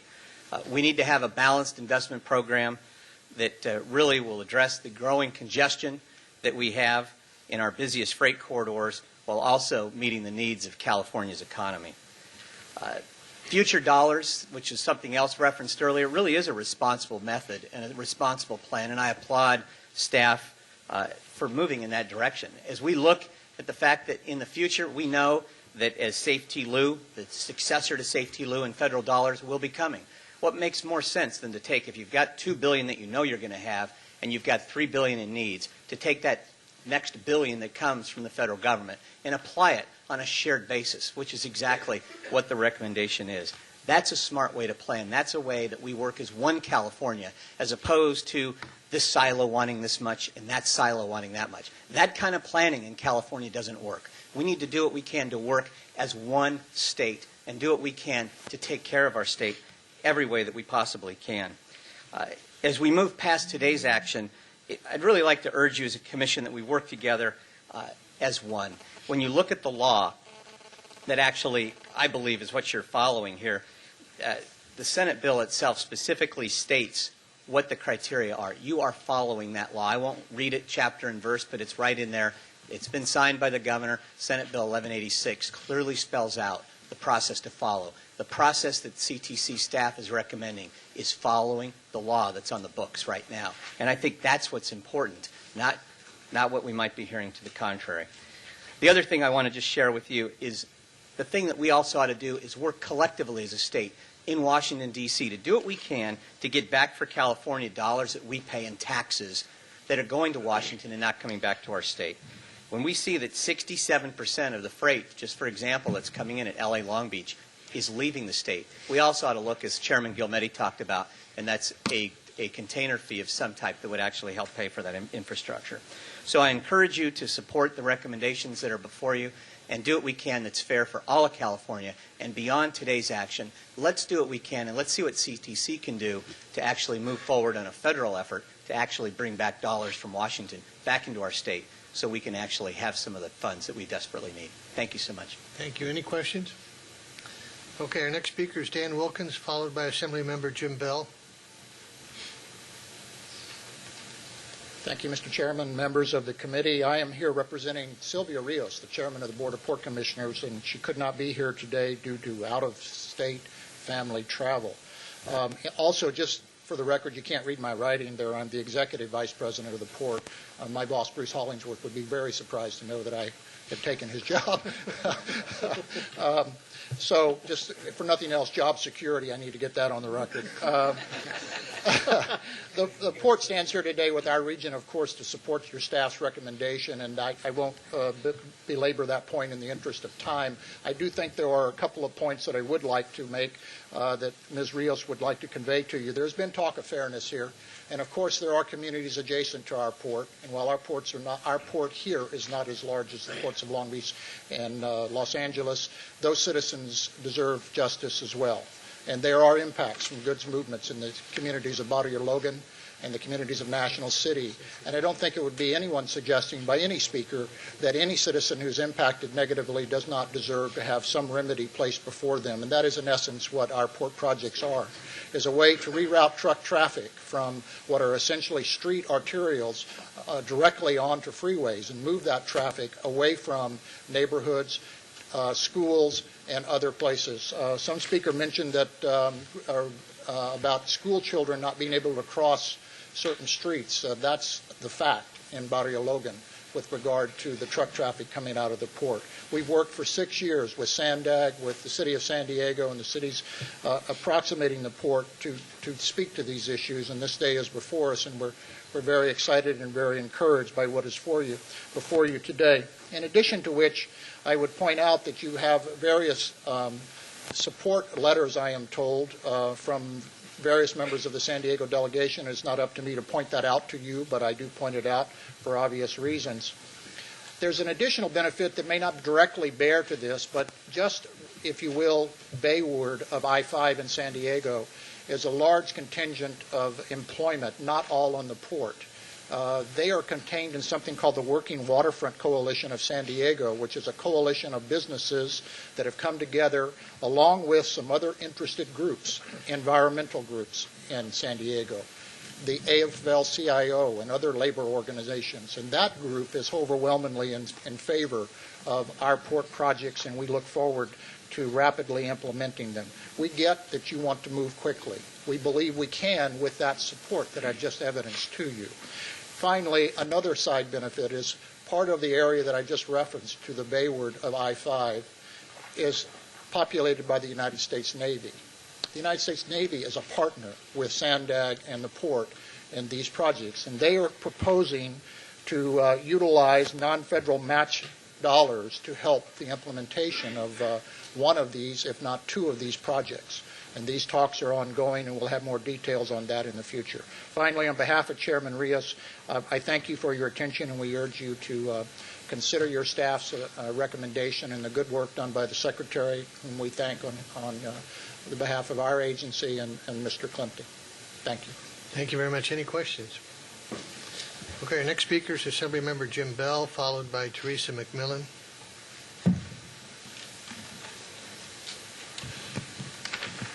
Chair Gilmetti and members, my name is Jim Bell, and I represent San Jose in the State Assembly.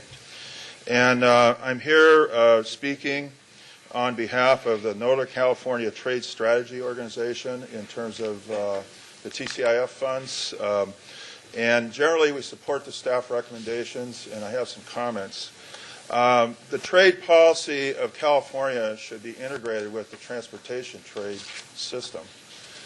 When you look at the trade policy for economic success in California, you just look at all areas of the state, and the trade coalition in Northern California believes that trade needs to be extended in all parts of the state. So that's the context in which I think we ought to be considering the transportation need for trade. So we ought to look at the needs throughout the state. And in developing the proposed strategy of the trade corridors, we support looking at exports and imports. Exports in Silicon Valley, we're exporting. In fact, we're one of the top 3 exporting counties in the United States in terms of value, in terms of economic value.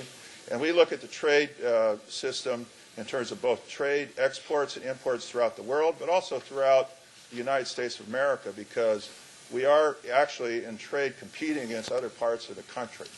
And so we ought to be looking at connections with Nevada, for example, connections in other parts of the United States and how we compete and what kind of transportation systems. We believe that, of course, there's not enough money for anything.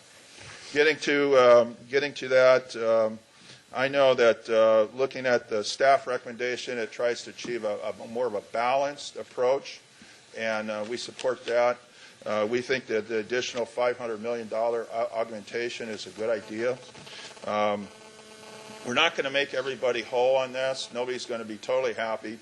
But I think getting a good fresh start in a fair, comprehensive trade policy and a trade transportation system as a first step. And if you look at this as the first step, because we are looking to the future of getting further bond elections approved, and I know in our areas we approved it over 2-1 in terms of our vote. We need to see all areas of the state support what you come up with. So I'm here to say that going to $3 billion would be a good idea. I think that the staff recommendation is wise. We can tinker with the projects to try to attempt to get the project schedules approved, but look a long range. Look at the future. Having served on the Metropolitan Transportation Commission in the Bay Area for 20 years and chairing the commission, I believe that we should look at a long-range approach, and we got to look at what is going to happen in the future. This is just the first step towards funding our trade transportation system. And this will have an economic success that will be multiplied if we are successful in adopting a fair, straightforward policy and one that leads to other future voter-approved measures that we can get through the voters. So thank you very much for your attention, and be happy to answer any questions you might have. Any questions? Thank you. Thank you, Jim. The next speaker is Teresa McMillan, followed by Tony Fisher.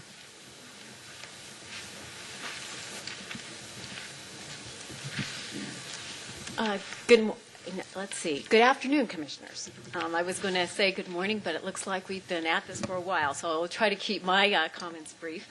Again, my name is Teresa McMillan. I'm speaking on behalf of the Metropolitan Transportation Commission, but more importantly, as a party to the Northern California Trade Coalition that was brought together, as as Assemblymember Bell just mentioned in his remarks. Let me say first, thank you, because we have been working with you as a commission, with your staff, with the Secretary Bonner, with BTNH, and with Will Kempton, probably for over a year in trying to pull this together. And I believe that specifically in the last couple of weeks, what we've seen, I think, has been an unprecedented amount of listening, not just talking, but listening on your part to the needs of trade throughout the state of California. And I think the guidelines before you now and your staff recommendation reflects what we said and what you heard, and that it represents a solid foundation for moving forward, as was again mentioned by Assemblymember Bell. In terms of comments specific to the guidelines you have, I had the opportunity to put a letter together. I'm not going to go through those details. They're there before you. Let me just comment on a couple of points. However, specifically with respect to the regional programming targets, we fully support them. No surprise. Again, I think they're reflective of the coalition that we've tried to build and the consensus that we have attempted to achieve throughout the state of California. We have long maintained that trade extends to all parts of the state. And to that end, as I mentioned, we have developed a rather unprecedented coalition with the Central Valley, extending all the way through the Central Valley, as was observed by Commissioner Lindsay, to try and break down the traditional regional barriers that we've seen in transportation and recognize that trade is different, and that if we don't build a state system, we are going to fail in terms of the cohesion that needs to be achieved with the investments made through TCIF. The proposed $100 million augmentation, I think, is a clear statement from the state of California that trade needs outstrip available resources throughout California, and that we are going to have to, as was mentioned by several speakers before me, look forward to using this as a springboard for bringing in significantly more resources to the state, starting not too soon with the federal government and the reauthorization that will be happening. Because, as I think has not yet been mentioned, the Goods Movement Action Plan pointed to $40 billion worth of needs. So clearly, no one, as was mentioned, is going to be made whole here, but I think we're taking a significant step forward with these needs, again, that extend to all parts of the market. Let me end with another theme that was raised in your guidelines that I think is of particular import, which speaks to new partnerships with the private sector. I think it was mentioned several times in various elements of the guidelines that as we work particularly with the railroads, we're going to have a new working partnership here, one that looks to the state, I believe, in a leadership role in bringing the needs of communities and regions, as well as the private sector, together to negotiate what we can achieve through investing both private and public dollars. I think that forum is going to be critically important as we move forward in pulling together ultimately what these projects are intended to achieve. And again, we support that new approach. So with that, again, I want to fully support the recommendation that's here. As mentioned by others, there's little technical things that can be worked through administratively in terms of their application, but I believe that you've achieved a significant amount with work to date, and we thank you again. Thank you. Due to the time constraints we're having, we've got about 30 more speakers, so if there's new information that you could bring before us and you want to just glom onto someone else's report, say so. But we'd like to move this along as quickly as possible because I know the Commission has a lot of deliberation to do today. The next speaker is Tony Fisher, followed by Omar Benjamin. Thank you, Mr. Chair and members. I'm Tony Fisher. I represent NUMMI. As many of you know, NUMMI is the GM-Toyota joint venture assembly plant, employs about 5,500 people. Also, we have about 23 direct part suppliers in California, employ about another 4,000. NUMMI believes it is important to allocate enough of the bond monies to assure that projects based in Northern California that have a broad economic impact be funded. One example of this would be the Donner Pass project, which will significantly improve goods movement in and out of Northern California. Thank you. If you have any questions, glad to answer. I love that one. Any questions?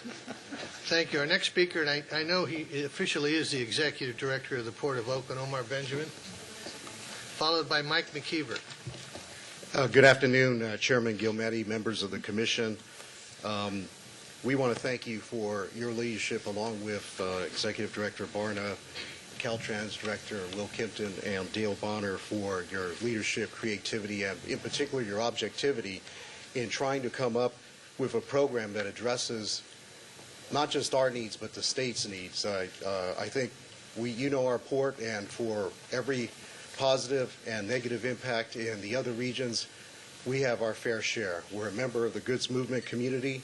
You'll hear from our community that there are impacts that we create, but in essence, we support everything that you've developed here today.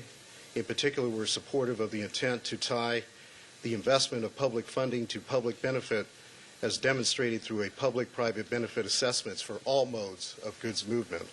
And since goods movement carriers in all modes share the same private sector status, the same degree of demonstration of public benefit need to extend to all projects. And so, more specifically, when you consider the stipulation of public benefits in the Memorandum of Understanding that the rail projects are being asked to submit under point 13 in the guidelines, there needs to be an expansion to include the following public benefits, which appear to be allowable for highway and bridge projects. As an example, congestion relief, air emissions reductions, and job and economic benefits. So we stand ready to support you in this effort as well as the development of a federal strategy. Thank you. Thank you, Omar. Any questions? Thank you very much.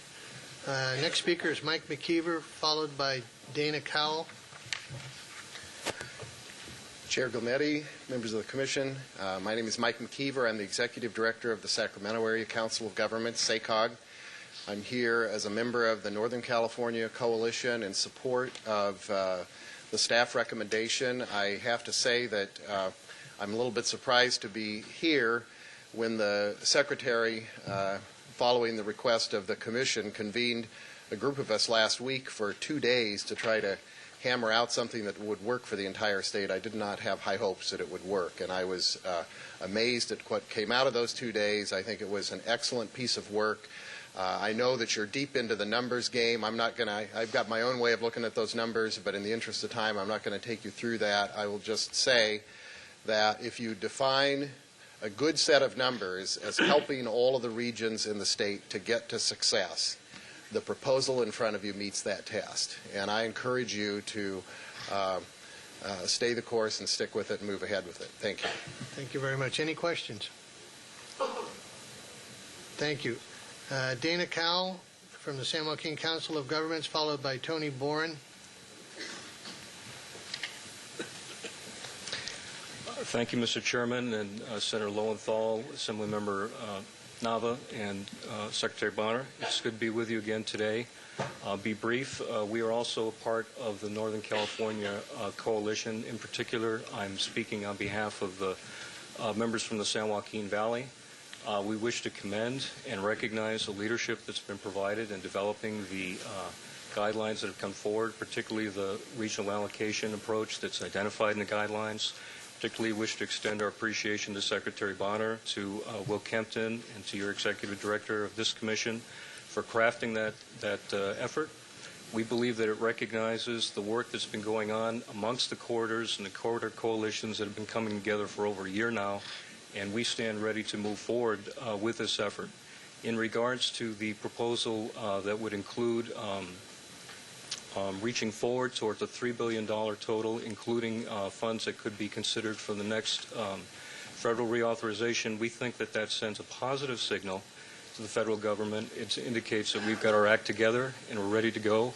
We're supportive of that effort and supportive of working with the state coalition towards bringing home those dollars as well. So in conclusion, we urge you to support and adopt the guidelines as stated today, and we're ready to go to work on them. Thank you. Thank you. Our next speaker is Tony Bourne, followed by Michael Cunningham. Tony's from the Council of Fresno County Governments. Thank you, Chair Gilmetti. Tony Bourne, Deputy Director, Fresno COG. I'll be brief. I want to just echo exactly what Dana said, and then for the record, the Council of Governments, Fresno County Governments, supports the TCIF guidelines that have been developed by the Commission and staff. We support and applaud the statewide system approach that's underway here, and again, we just want to state our support for the record, the TCIF guidelines as presented. Thank you very much. Any questions? The next speaker is Michael Cunningham from the Bay Area Council, followed by Becky Campo, Mayor of Patterson. Good afternoon. I'm Michael Cunningham from the Bay Area Council, representing several hundred of the largest employers in the Bay Area region. Some of our employers are in the business of moving goods. More of them make or purchase goods that need to be moved. All of them recognize that the goods movement system in Northern California and the entire state of California is fundamental to the economic strength of our state. And it's truly historic that at this point the state finally has $2 billion to invest in improving that system. You've identified a plan to come up with an additional $1 billion, $3 billion to improve the current system and invest in expanding it and improving it to meet the tidal wave of global trade that's ahead of us. It's also worth mentioning, of course, there's an additional $1 billion specifically targeted for meeting the environmental challenges and mitigations associated with goods movement that have been referenced many times throughout the day. Many of our members do business not just in the Bay Area. Most of them do business throughout California, across the entire United States, or around the world. Our members recognize that the Bay Area and California operate in a global economy, and we need an efficient statewide goods movement system. The Bay Area Council strongly supports the staff proposal that is before you today. We think it will address and fund the most important goods movement needs that have been identified by Southern California. It will fund the most important goods movement needs that have been identified by Northern California. It will produce a stronger statewide system and a stronger state. It won't fund everything. Even your plan needs an additional $500 million, and we know that the needs go far beyond that. The Bay Area Council and our members are ready and willing to work with you, our colleagues throughout the state, and all interested parties to go back to Washington, try to get more money from the reauthorization of the Federal Transportation Act and any other sources that we can identify. Again, we urge you to adopt the recommendation today, get this money out into projects, and we can move on together to seek more funds. Thank you. Thank you, Michael. Any questions? Commissioner Arp? The microphone. No one ever accused me of having a soft voice anyway. I just want to compliment you, Michael, for being the first in this long list to recognize that there's $1 billion in here specifically for environmental M1B. It's not money that the Commission is going to spend. There's a lot of people who glossed over that. That money is directed towards the impact impacts of some of the money that will be used to improve trade or goods movement in the state. And I think we need to not forget that, and because it's been forgotten repeatedly or glossed over, and it's an important concept to remember about what Proposition 1B was all about. Thank you. Thank you. Okay. Our next speaker is Mayor Campo, followed by George Logan.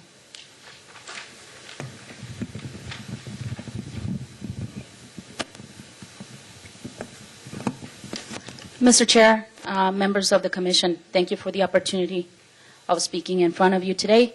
My name is Becky Campo, and I'm a little bit nervous, so bear with me. I am the mayor of Patterson, and I'm here representing my community and the west side of Stanislaus County. Although we wholly understand the goods movement project and the whole idea of air quality and the economy and the jobs creation, we want to urge you, the Commission, to pay close attention to the guidelines when it comes to mitigation measures when projects that will be before you for your review do not mitigate adverse conditions that may be created by projects. We feel that if you pay close attention to the surrounding communities and you listen to the members of the communities and pay close attention to their concerns, they make sense. I have heard some of the testimony from our neighbors to the south. Some of them sound like they have the similar problems as we do when it comes to grade separations, when it comes to railroad crossings, when it comes to schools being affected, public safety, etc. We urge you to pay close attention to that. The other area that we'd like you to pay close attention to is the matching funds. We feel it's very important that when a project comes before you, that you do assure that you do have the matching funds necessary to complete the project and that you do not accept any land values in lieu of any matching funds. We feel very strongly about that, and we submit that to you as the guidelines are presented. Everything else seems to be okay.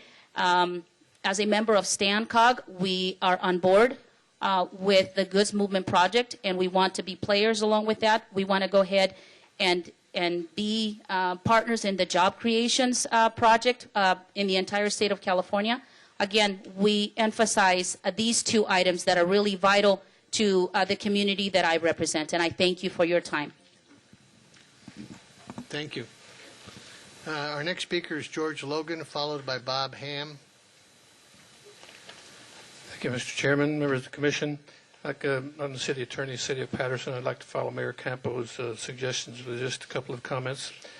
One of them is that the guidelines state on page 3 that the Commission expects that TCIF project funding will be limited to the cost of construction.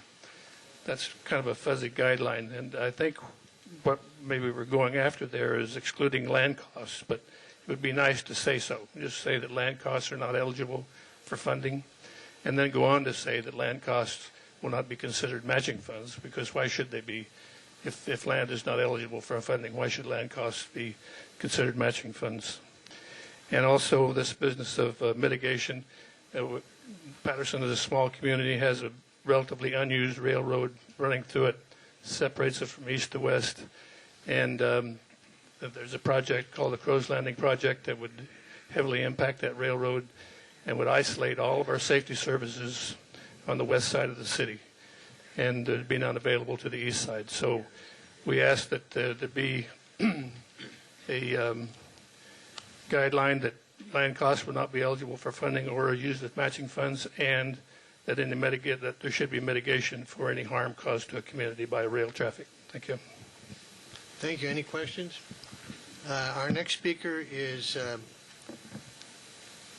Bob Ham, followed by Debbie Hale. Bob Ham, representing the Imperial Valley Association of Governments.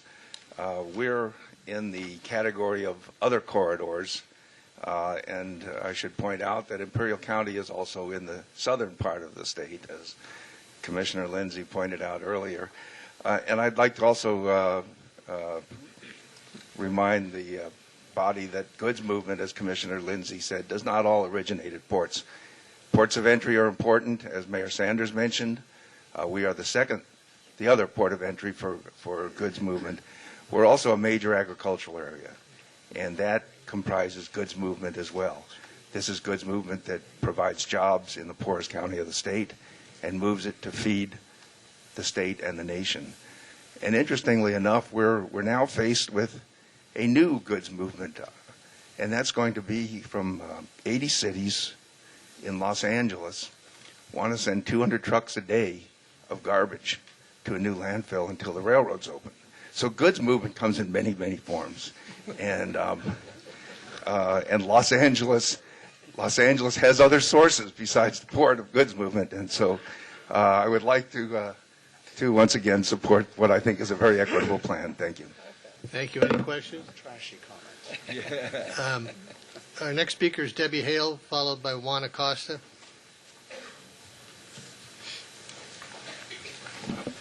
Mr. Chairman and Commissioners, I want to first apologize for not bringing our delegation here to testify here today. But I do have support letters from the Budget Chair, Assemblymember John Laird, and from Assemblymember Ana Caballero, Chair of Local Government Committee, representing the Monterey County delegation. I didn't bring copies for you all. I figure you probably have enough paperwork, but I did give copies to your staff to keep on record and to hand around. I'm here to testify in support of the guidelines as proposed. I appreciate, and really the whole 101 goods movement corridor appreciates the recognition that there are other corridors that are related to the movement of goods throughout the state of California. And as I've spoken to you about many times, movement of fresh produce is very critical to the state, and the 101 in Valley is a key part of that goods movement. Monterey County, again, being the number 3 producer of agricultural goods in the state of California and a top 10 producer in the whole nation. We have widespread support for having funding in this corridor. The letters that are being handed around include letters of support not only from Monterey County and the city of Salinas, but also from San Benito County and the San Benito Council of Governments, as well as Santa Cruz County, and we expect to soon be receiving a letter from Santa Clara County. The area that we're looking to focus trade corridor funds is really at the junction of goods movement from the coastal area in northern Monterey County and actually quite a bit over the border of Monterey County. And so, again, we appreciate the fact that the criteria that you have proposed allows funding to go to other corridors. It's a little bit of a risky strategy that has been proposed to add other money, including highway account money, to help fully fund this program. And we are supportive of that strategy, but do recognize that the normal formula you might apply to the trade corridor money is changed by adding $500 million of state highway account funding to the pot, which would normally flow through the STIP formulas and be distributed in a different manner throughout the state. So I hope you will consider that when thinking about fairness and equity, that this is giving an extra boost at the expense of the counties that are not applying for trade corridor funding, and I think that should be considered a bonus to everyone participating. I know that you still have to hear from folks that will be asking you to use air quality as a screening criteria, and we support the guidelines as written in that respect.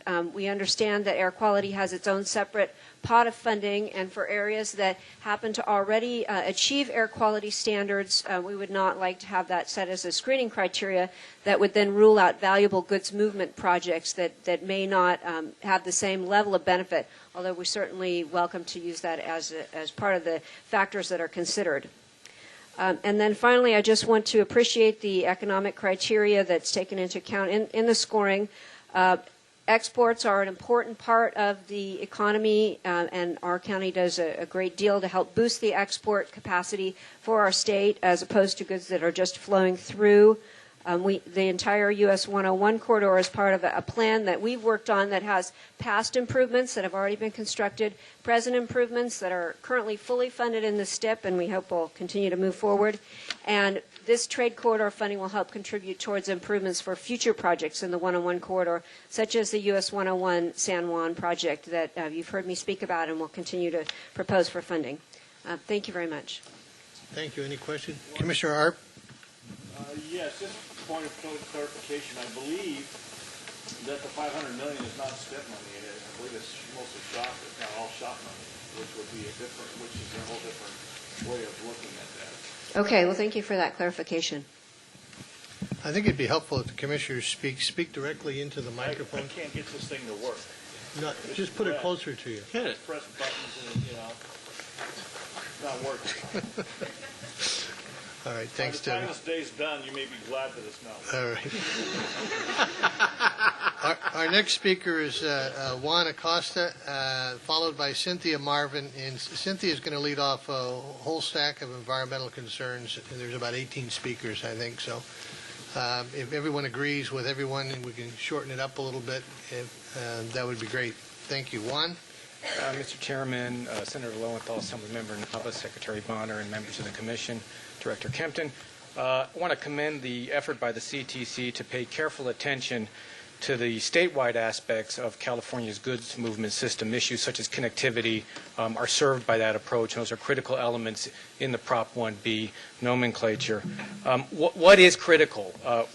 What is critical are public benefits, regardless of the type of infrastructure, the location of the infrastructure, and the applicant. Those projects that receive or generate the greatest degree of public benefits for the public dollar spent ought to be funded. And it's really a simple way of looking at this issue, and it's one that avoids this sort of Sunni-Shiite conflict that you have going on here today.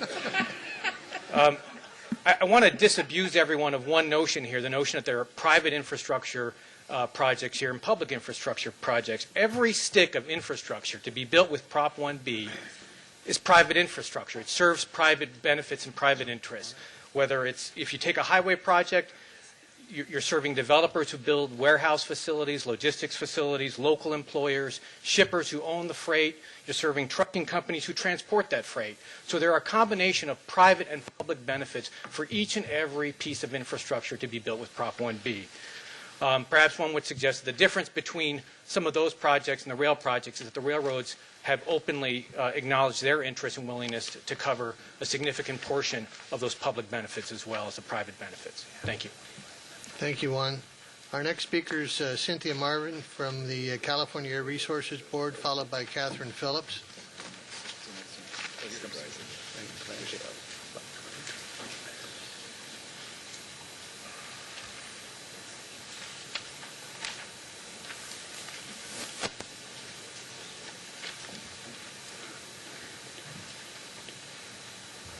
My apologies, gentlemen, for not being ready to go. I am Cynthia Marvin with the California Air Resources Board, and I'll be quite brief and direct. We are here today to support the reinstatement of air quality as a screening criterion in the TCIF guidelines, and furthermore to support using a criterion that the project would need to improve both regional and local air quality. And I understand there have been some concerns raised about whether the analyses that are necessary to support that can be done in the time that's permitted under the program. And I just want to assure you that we believe it can, and we are committed to work with the CTC staff, with Caltrans, and with the air quality agencies to make sure that the transportation agencies have the guidelines and have the criteria that they need to keep these projects moving through and still fulfill that screening criterion. Thank you. Thank you, Cynthia. Any questions? Commissioner Lindsay? Just one. The environmental portions on air quality are part of the evaluation criteria for a specific project. They have, they were not part of the screening. What is the difference in all? Well, my contention is, I think this commission is adamant that clean air is important. We don't want to do anything that would make dirty air. And I wonder if it's just about semantics of where you hang that, or if there really is a difference here. I think we're all pulling on the same end of the rope, and I'm struggling that we're banging heads. I do believe there is a distinction, and I appreciate the importance of making sure that nothing happens that makes air quality worse. In fact, we certainly believe that Prop 1B was clear that this money should be spent on projects that make air quality better. And from my perspective, the distinction is that as a screening criterion, a project could not go forward unless it had an air quality benefit. If it's only considered as one of the number of criteria that gets weighted in the selection process, our fear is that you could have a project that did make air quality worse locally, but was still funded because of other considerations. It made velocity better, it made mobility better, and those factors could outweigh the disbenefits for air quality. But putting it up, elevating it to the screening criteria level would guarantee that no project was funded unless it had a beneficial impact on air quality, both locally and regionally. Commissioner Chalker? Thank you. I want to echo Commissioner Lindsay's comments.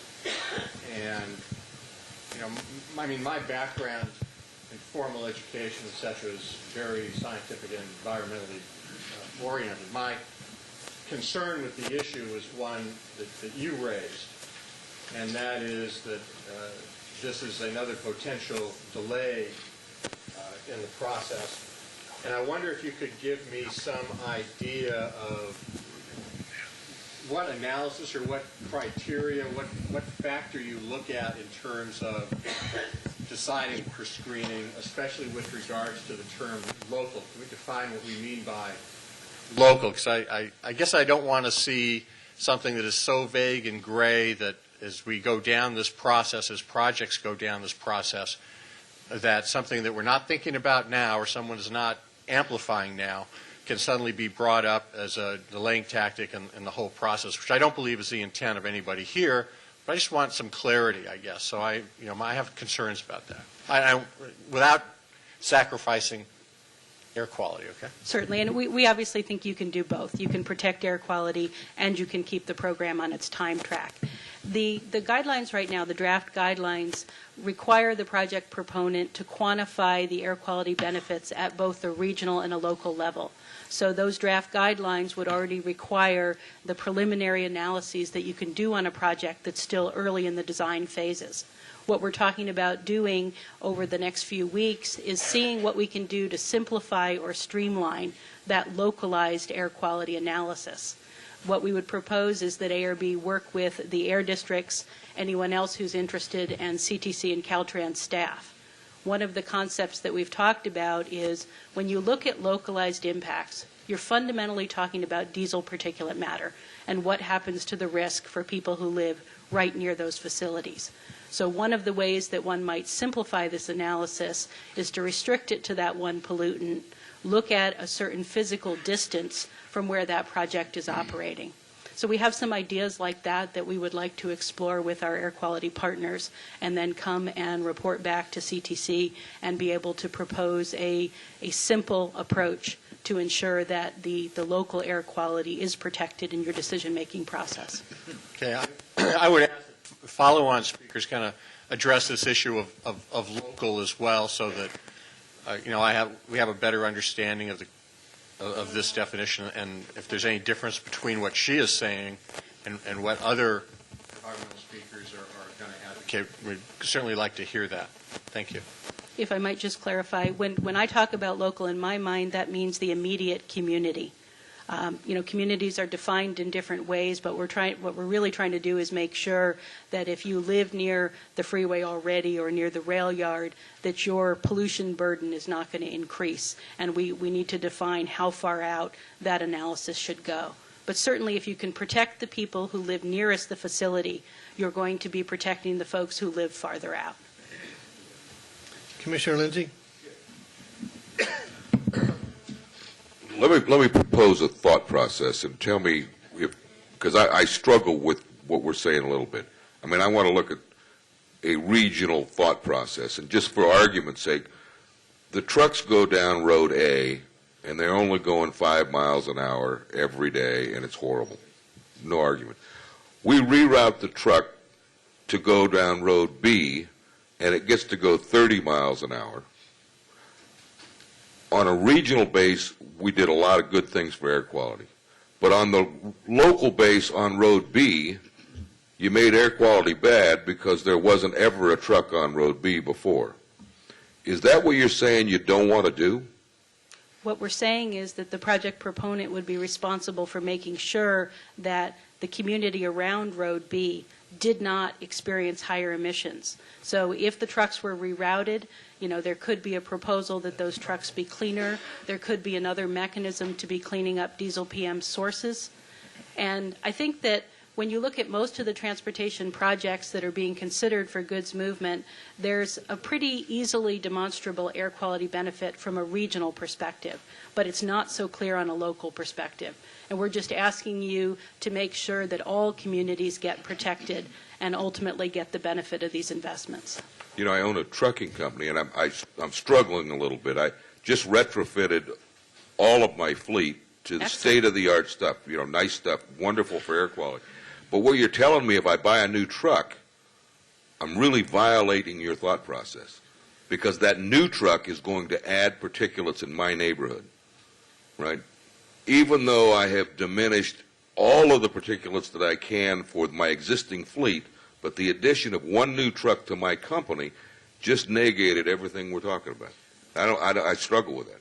I don't think it has to be that way. I mean, we've looked at a couple of the facilities that are on the list for consideration that could potentially have localized air quality impacts. And one of the questions we asked ourselves was, are there enough other sources of diesel particulate matter in that same community that could be reduced to help offset the increase by siting a new facility or by detouring traffic and introducing new sources of pollution to that neighborhood? I had a comment also, if I could, just to add a couple of points of perspective on this issue. The administration's position today is basically the same as it was as we communicated in a letter to the executive director on November 6th, and that is that we don't have a concern with this being both a screening and evaluation criteria so long as it's workable, meaning that it not have the unintended consequence of summarily disqualifying certain projects that might warrant consideration. And we had last week, as a number of the regional players were in at the agency talking about the money, and we were hunkered down also with some of the environmental stakeholders as well, hashing through this issue, and also had a lengthy follow-up conversation yesterday by conference call. And both issues that were raised here this morning, I think the first is what's the difference between having it as an evaluation criteria only versus having it both. I think I asked that question a couple of times, and I think one of the answers was that expressed today, that there's a concern about if it were the way it's stated as an evaluation criteria, that it may be its impact or its weight may be diluted if it's considered kind of too far down and in the context of along with grouped with it a couple of other criterion. And the other one that was, I think, a little more clear to me, the perspective, was that that there is a view that there are a number of projects that have been identified in the GMAP and elsewhere that clearly do have a positive impact on air quality and mobility, and that those are the projects that this group would say should move to the pot for consideration for funding. And then there are some projects that maybe based upon the way they're designed or some other reason clearly could not achieve both the positive air quality and mobility impact, and I think their perspective is that those should be identified on the front end and set aside to not be considered for funding from this pot of money. And I can live with that, again, as long as we know what the standard is, and that the standard on the front end of the process is not intended to be the same robust, full-blown standard at the end of the process in terms of what one may be required to show.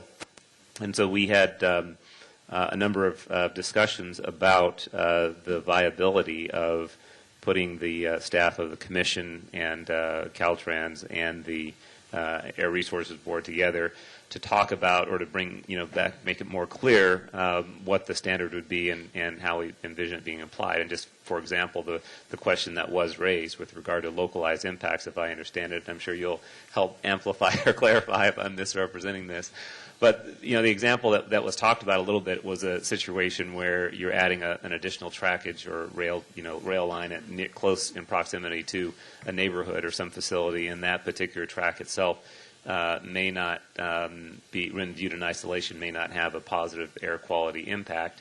And I think what is being acknowledged by the environmental stakeholders is that if you're considering, the clean truck plan and other things that may be going on in that area that will ultimately have the impact of cleaning the air, not just in the corridor but at the local level as well, then that may be okay to consider for funding. But if you are looking at it and see that it has a negative local impact and really can't demonstrate that there's any other mitigation strategies or efforts in play that may also mitigate that, then you would have a concern for that project being considered for funding. So I don't know that answers all the questions. I think where we left it yesterday, and the Commission ultimately will have to decide this, was that we would work together to further clarify what the standard would be, and there is some consensus, at least provided additional assurances by CARB, that a standard can be articulated that allows this to safely be administered as both a screening and an evaluation criteria without the unintended consequence of summarily disqualifying otherwise meritorious projects. So with that's a long way of saying that I think at least they've convinced me that with some discussion, and I should say there's an important caveat, and I would ask the Commission, if you take action on this, to make sure that we're clear on this understanding.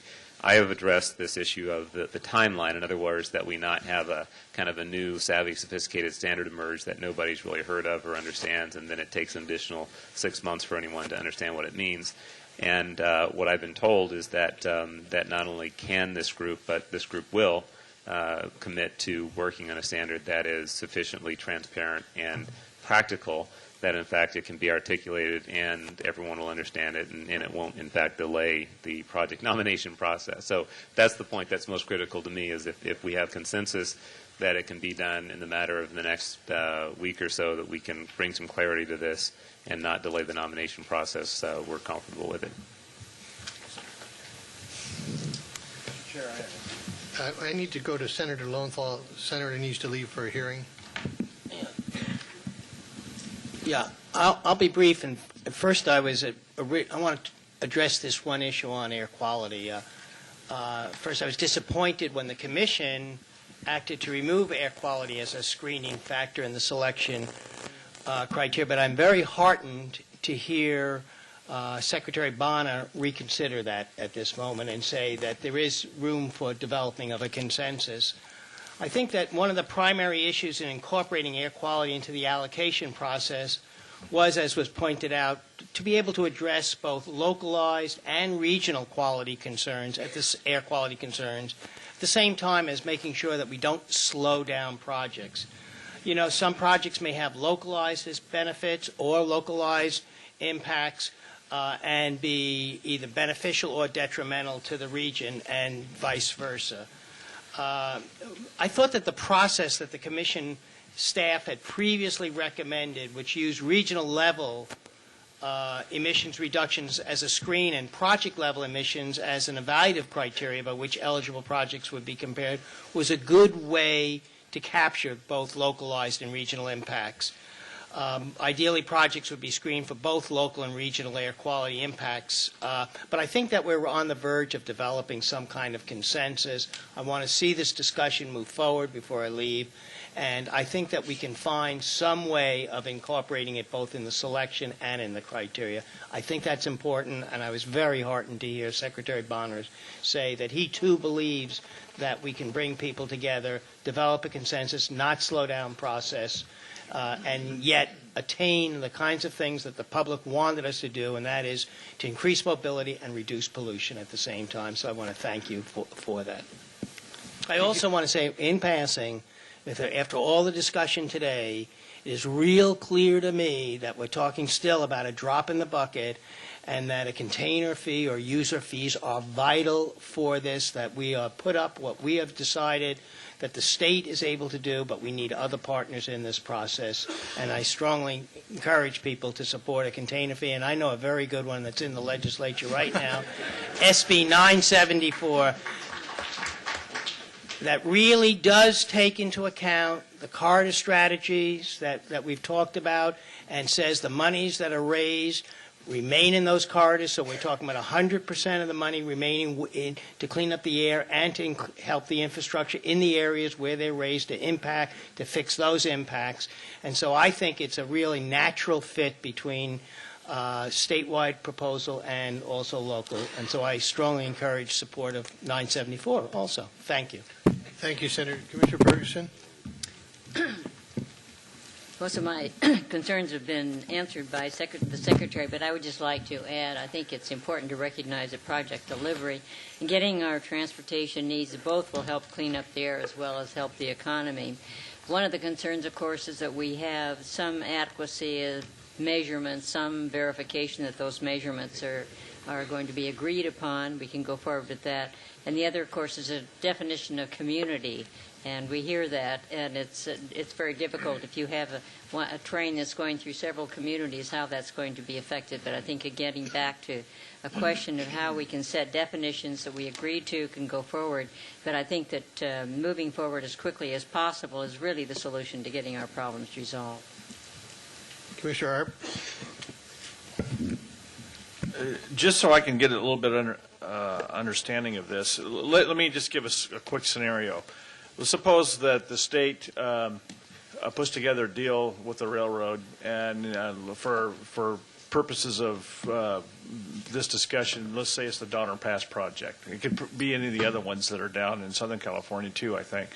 But let's say because of that agreement, you've got a project that is going to, because now you've made it possible to get more stuff through Donner Pass, that you have taken trucks off the road, so you've reduced diesel emissions and particulate matter. You've also maybe, as part of that deal, extracted an agreement from the railroads that you get more passenger capacity on their lines. So now you've got more people using, getting people out of their cars and into the train. So that is also improving air quality as a whole. But that little area up there by Donner Pass, the trains are chugging and chugging and chugging to get up through there. They're probably going to, because now they're double stacked, they're probably going to be cranking out a little bit more particulate up there. Under my understanding of what you're saying is that project wouldn't be eligible. No, actually, I would disagree with that, sir, and say that there's a number of options in that sort of a project to make sure that you're not creating an increase in particulate matter emissions. Certainly, if you consider the benefits of fewer truck emissions, that counts.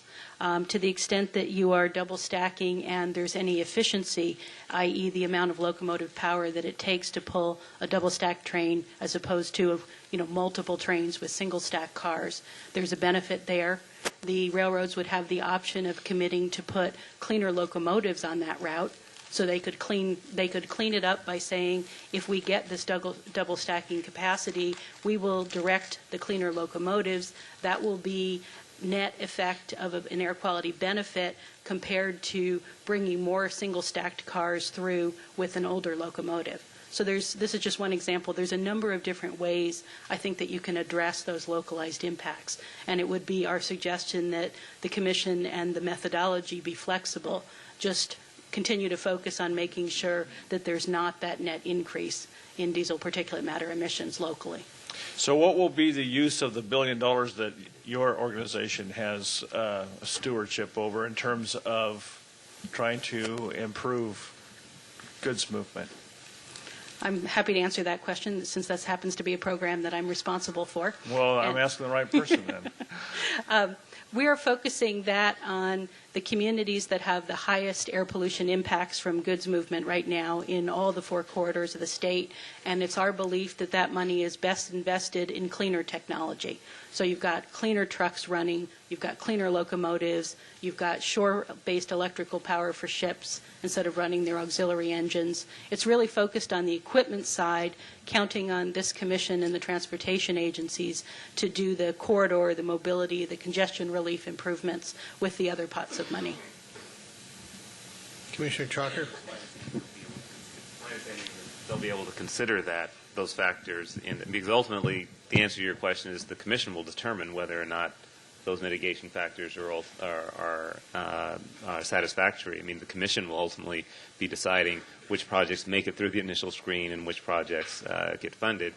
And so, but my understanding is that the screen that would be developed would permit the Commission to consider those additional investments that are being made in other areas and make a determination as to whether there's sufficient mitigation to allow a project to go forward. I believe so. And the example of the trains, to the extent that the railroads choose to take advantage of the air quality piece of the bond program, match the state's investment, get the cleaner locomotives operating.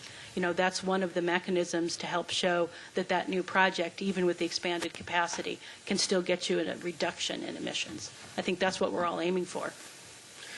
Commissioner Chalker? I want to be supportive of bringing air quality back as a screening criteria. And I think that in all the long discussion and discourse we've had here that hopefully there's a warm and fuzzy feeling amongst the commissioners for that. But I have a technical question, I guess, to run through the process. When a project runs through CEQA, does it not address local impacts in detail? Certainly the CEQA analyses require you to look at the localized impacts both during construction and during operation. The concern that the environmental community typically has, as you know, is that there's always an opportunity to make a statement of overriding considerations in CEQA and to potentially trade off localized impacts, potential increase in localized impacts for a broader regional benefit. And that's the situation that we're trying to avoid in this case, so that these funds are clearly spent and we can say in all cases that there is no harm and there's actually an air quality benefit. So I guess my question then is I'm concerned about putting the cart before the horse. Would this commission, in reviewing screening projects, have the same degree of information that a CEQA analysis would have? Or would we be asked to make a decision based on less information that might come available later as a project runs through CEQA? It would be my expectation that the amount of information the project proponents have today is less than what will be developed under CEQA, because we all know that folks pay consultants and others a lot of money to do very detailed CEQA analyses. So I would consider the first thing, if it's a screening criterion, it's a screening analysis. And what CEQA does is a much more refined analysis. So yes, we would be asking you to make a determination on the screening criteria based on simpler information. I don't think it's less accurate, it's just less detailed. So would it be better to err on the side of passing a project, and then if we were making an error in doing that, hope that the CEQA detailed process would catch that error? Or would it be better to err on the side of not screening a project and never getting a look at the CEQA analysis? I think that's a policy question that's certainly before the Commission. If you ask me as an air quality representative, I'm going to say we want the certainty up front. We want to know that in no situation can a local agency decide that it's okay to have an increase in air pollution because it's compensated for by the opportunity for economic growth and other important factors, but which we don't think should trump air quality and public health. Thank you. Jim? Commissioner Lindsay? One last thought. You made reference that for your all's money, you've decided that the best usage of those dollars was for technology. Where did grade separations fit into that process? Because, I mean, we talk about grade separations and that, and I'm challenged that grade separations have anything at all to do with goods movement, which half this audience will shoot me for that. But the fact is a train never stopped for a car, so it didn't slow down the goods movement. It is certainly a quality of life issue, and it's an air quality issue, and there's a whole lot of other wonderful issues that go with it. I just am challenged by goods movement. But my point is if you all must have done some sort of an analysis to say, I get a bigger bang for my buck on a cleaner burning truck in that neighborhood than I do by investing in a grade separation. What'd you find on that? Well, at this point, we have staff concepts that are out publicly. Our board won't be considering this until January, so our board has not made a decision on this. I can tell you that staff's recommendation is that $1 billion in air quality funding not go to transportation infrastructure. We think we get longer-term, more consistent, reliable air quality benefits by cleaning up the equipment, because you realize that benefit everywhere that piece of equipment operates, and not just in one intersection. Okay. Any other questions? Cynthia, thank you very much. Thank you. Our next speaker is Catherine Phillips, followed by Adrian Martinez. I had the misfortune of tripping over my feet as I was leaving home today, so if I ever come before you and start advocating for walkable communities, I hope you'll remind me of this. I want to thank the Commission for setting this hearing and giving the public an opportunity to weigh in on the air quality elements of the guidelines. I also want to thank Secretary Bonner for the meetings he's had with us and the frank discussions. I think they've been very helpful. And I want to respond to a few things that have been raised. Cynthia actually did a very good job probably covering, even though she's not an environmental organization and is with a state agency, she reflected a lot of the positions that the environmental community, I think, holds. One of the questions that has come up a couple of times now is the difference between the $1 billion in bond money and the $2 billion in bond money. We've always felt very strongly, and I think the legislation that presents the language for the bond money would suggest that that $1 billion is to clean up existing problems. There are existing problems, existing impacts, air quality impacts. The $2 billion, the way the language was written for that, to me, as I read the language, it makes it very clear that there should be an attention given to projects as they're being built, and attention given to those projects that provide mobility and reduce air pollution. I think this is consistent both with what the legislature has done in the past and what the governor has said, and that is that they both branches of government have a strong commitment to reducing air pollution in the state. The other thing is in reinstating the air quality as criteria, I would urge you to include the local issue. I don't think that that's going to do anything to slow down or otherwise hinder project consideration. I think it just clarifies that when you're talking about particulate matter, you are talking about local impacts, and it's important for that to be clear to the applicants so that they know that they have to take that into consideration. To the question of whether or not it's better to wait for CEQA to kick in, you know, one of the reasons we've been pushing this so hard, and now I work for an organization called Environmental Defense Fund, or Environmental Defense, depending on which month it is. And defense is because we have lots of attorneys, and we've been through a lot of CEQA cases in the past. I don't think any of us likes going to court. I don't think that's the best way to get policy done. I don't think that's the best way to get projects moved forward. I think the goal here is to make sure we can get some improvements in the trade corridor, improvements in the trade infrastructure, and reduce air pollution. The best way to do that is to fund those projects that are able to show up front that they do provide a reduction of a public benefit. This may require that applicants think a little harder when they put their application together. How do we make sure we're mitigating or not adding air pollution? But I think this conversation has been going on long enough that probably most of the applicants are already sort of prepared to do that. And again, it is a slight bit of money when you look at the big pot. It's $2 billion. It was presented to voters as something that would reduce air pollution going forward. And finally, we don't have any desire to slow this process. I've said that multiple times. And we are encouraged by what Secretary Bonner has said about coming to an understanding of why we're so concerned that this be included in the criteria.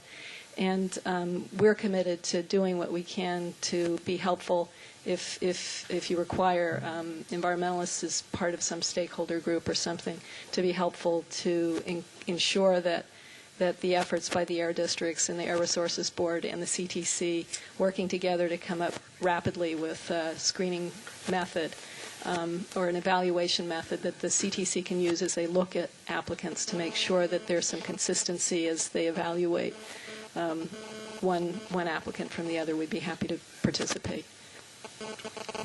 Thank you, Catherine. Any questions? Our next speaker is Adrian Martinez, followed by Bill McGovern.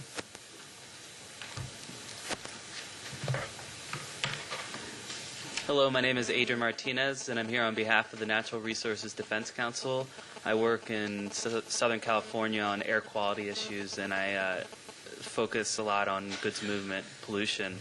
I really appreciate the opportunity to present today, and I think this is a very informative dialogue that is happening right now. At the outset, I just want to say that NRDC is extremely supportive of reinstating air quality as a screening criteria and also taking into consideration regional benefit of projects and localized benefits.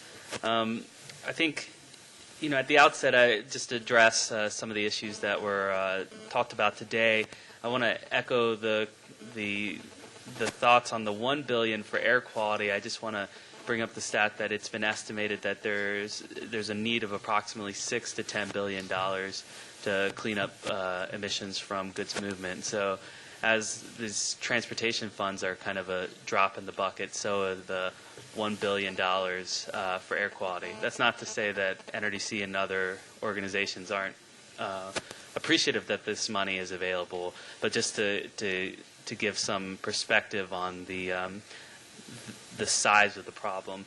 I think NRDC and several groups submitted a letter that talks about some of the impacts from goods movement, especially the air quality impacts from both a public health perspective, but also other penalties that could potentially occur should several regions in our state not reach attainment. And it's with that backdrop that NRDC thinks the TCIF is a useful forum for the state to invest in projects that increase mobility but also have a benefit on the air quality front. And just in sum, I'd say I concur with the statements from the California Air Resources Board and the previous speaker, Catherine Phillips, because I think they've summed up a lot of the issues quite well. And if there are any questions? Any questions? I have one. Secretary Bonner. Thank you. Do you also concur with my representation of our discussion yesterday? In other words, we had a fairly we covered this issue a couple of times, providing ourselves assurance that that if the commission so requested, that a screen, workable screen, could be devised in relatively short order, so that nomination could be put out and incorporated in the guidelines, and everyone know what it is, and still get nominations in within the time frame that they're looking at.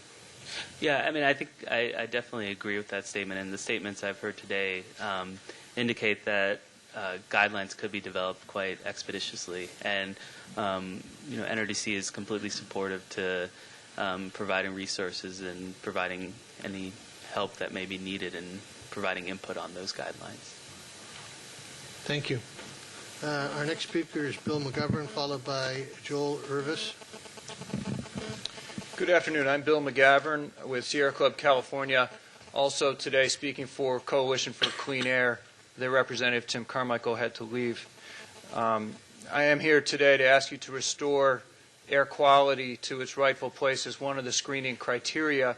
And you have our letter. I won't repeat it. I want to thank Secretary Bonner for convening some conversations on this topic, and I think that he has accurately summarized our understanding of where we are and the fact that air quality could be reinstated as a criterion without jeopardizing your timetable for getting projects funded. We think it's important to protect the local as well as regional air quality. That's an important environmental justice consideration I want to remind you that the state of California classifies diesel exhaust as a toxic air contaminant, and the effects of that exhaust are local. So we want to make sure that no community is suffering here. The government has said rightfully on more than one occasion that we can have a healthy environment and a growing economy, and I think that you can really put some money where his mouth is on this occasion. It's very important that we not spend public dollars on projects that will worsen air quality, and I encourage you not to separate transportation from air quality and not to separate the $2 billion allocated for trade corridor improvements from the $1 billion advocated for air quality improvement. We really need to not only spend that $1 billion on cleaner technology, as the Air Board staff are proposing, but also to make sure that the transportation projects that we're funding are making our air cleaner and not dirtier. And finally, I want to thank you, Mr. Chairman, for speaking out on the need for container fees, the cause that has been long championed by Senator Lowenthal. Thank you. Thank you. Any questions? Our next speaker is Joel Urvis, followed by Swati Prakash. I hope I pronounced that right. Good afternoon. My name is Joel Urvis. I'm with Regional Asthma Management and Prevention. I'm also a member of the Ditch and Dirty Diesel Collaborative based in the Bay Area, and I'm here today to talk also on behalf of Community Action to Fight Asthma, which is a network of asthma coalitions concerned about air pollution, among other things. Unfortunately, in terms of asthma, we still have some work to do. 1 in 6 children in the state of California has been diagnosed with asthma. There are far too many emergency room visits, hospitalizations, missed school days, and in some communities, the burden is particularly high, particularly in low-income communities of color. And many of the communities that are facing this inequitable burden of asthma are also facing are some of the same communities that are facing the inequitable burden from freight transportation and goods movement as well. That's why it's so critical that air quality improvements be used as a screen for proposed projects. So I'm here today to urge you to revise the guidelines to incorporate both regional and local improvements. I think that some of my other colleagues who have spoken before me have summed up the issue quite well. It's consistent with the language that the voters approved. It's consistent with the legislation that was approved, with the GMAP. I think at a more fundamental level, it's frankly consistent with public health and environmental justice principles, and it's just the right thing to do. Additionally, I want to speak for a moment about the notion of community engagement. And it was interesting when I was reading the guidelines after they were released yesterday that really there's the projects that have meaningfully engaged the impacted community in the planning process for the eventual application of a project. I really think that those projects should be prioritized over those projects that haven't gone through that process. Looking at the current guidelines under the project evaluation section, the impact factors, there are 3 there. One thing that's noticeably absent, however, is that they don't provide a benefit to those projects that have appropriately taken the time to work closely with the communities impacted by freight transportation to incorporate their voices into the planning process. In fact, in terms of the guidelines as published to date, community involvement is only talked about in terms of a risk factor, in terms of project completion. And I think this is an inappropriate approach. It's the wrong approach. And that the community can be seen definitely as a partner, not as a risk. And I'll end just by saying that looking over the GMAP, for example, one of the thematic considerations, basically, that it articulated in the guiding principles included supporting efforts that, quote, promote trust, provide for meaningful public participation, and ensure environmental justice consistent with state law. And I think this is one area that can be improved with the guidelines, and I'd be happy to talk with you more about that. Any questions? Thank you. Our next speaker is Swati Prakash, followed by Lee Jones. Thank you. Good afternoon, Commissioners, Chair Gamedi, and Secretary Bonner. My name is Swati Prakash, and I'm with the Pacific Institute, which is an Oakland-based think tank, and also with the Ditching Dirty Diesel Collaborative. And I'm here to ask the Commission to restore air quality as a screening criteria in the selection of projects funded through the Trade Corridor Improvement Fund, and specifically restore a criteria that ensures that projects contribute to reductions in corridor, air basin, and local levels of particulates and other air pollution. Air pollution from goods movement really is the Achilles heel of goods movement infrastructure in the state of California. We've heard statistics, and actually the report that you've just received, Paying with Our Health, is a report that's been put out by the Ditching Dirty Diesel Collaborative about a year ago that really documents some of the health impacts of the pollution and other impacts of goods movement infrastructure. And we've heard, and we are probably all familiar with stats that come out from the California Air Resources Board that 6 lives every single day are cut short prematurely as a result of the air pollution that's being created by goods movement. The term we use is freight transportation. But which 6 lives is that going to be today? And that's just today's impacts. And so thinking about growing our goods movement industry in this state in a manner that may worsen air quality is obviously not a goal that any of us share. But I think that when we move from the broad goals and ideals towards the specifics, this is one of these nitty-gritty places where the reality is that striking air quality as a screening criteria is likely to result in projects moving forward that will have an increase in air pollution at regional and local levels. The Ditching Dirty Diesel Collaborative fought hard to get onto the integrating work group for the Goods Movement Action Plan, and from there we were able to come to consensus with members of industry, with members of various backgrounds, on the concept of simultaneous and continuous improvements. And this was the idea that there was a way to invest in goods movement infrastructure that would allow simultaneously and continuously for improvements in air quality, while at the same time mitigating past or current levels of pollution. And that's where I think someone had asked earlier, what's the difference between the $1 billion that's set aside in the bond funding for mitigation? We see that pot of funding that the Air Resources Board is administering as funding that is abating or mitigating pollution that's out there today. And the Trade Corridor Improvement Fund needs to include, and the Goods Movement Action Plan clearly states this on page 7-8, that all project funding going through the Trade Corridor Improvement Fund has to include mitigation funding as part of its internal design. And so let me just close out by saying that I think including air quality as a screening criteria won't necessarily stop some of the priority projects. It needs to be in there as a way to ensure that project design again, internally includes ways to mitigate air pollution, that it's really a criteria or a priority in the design from the get-go of each project.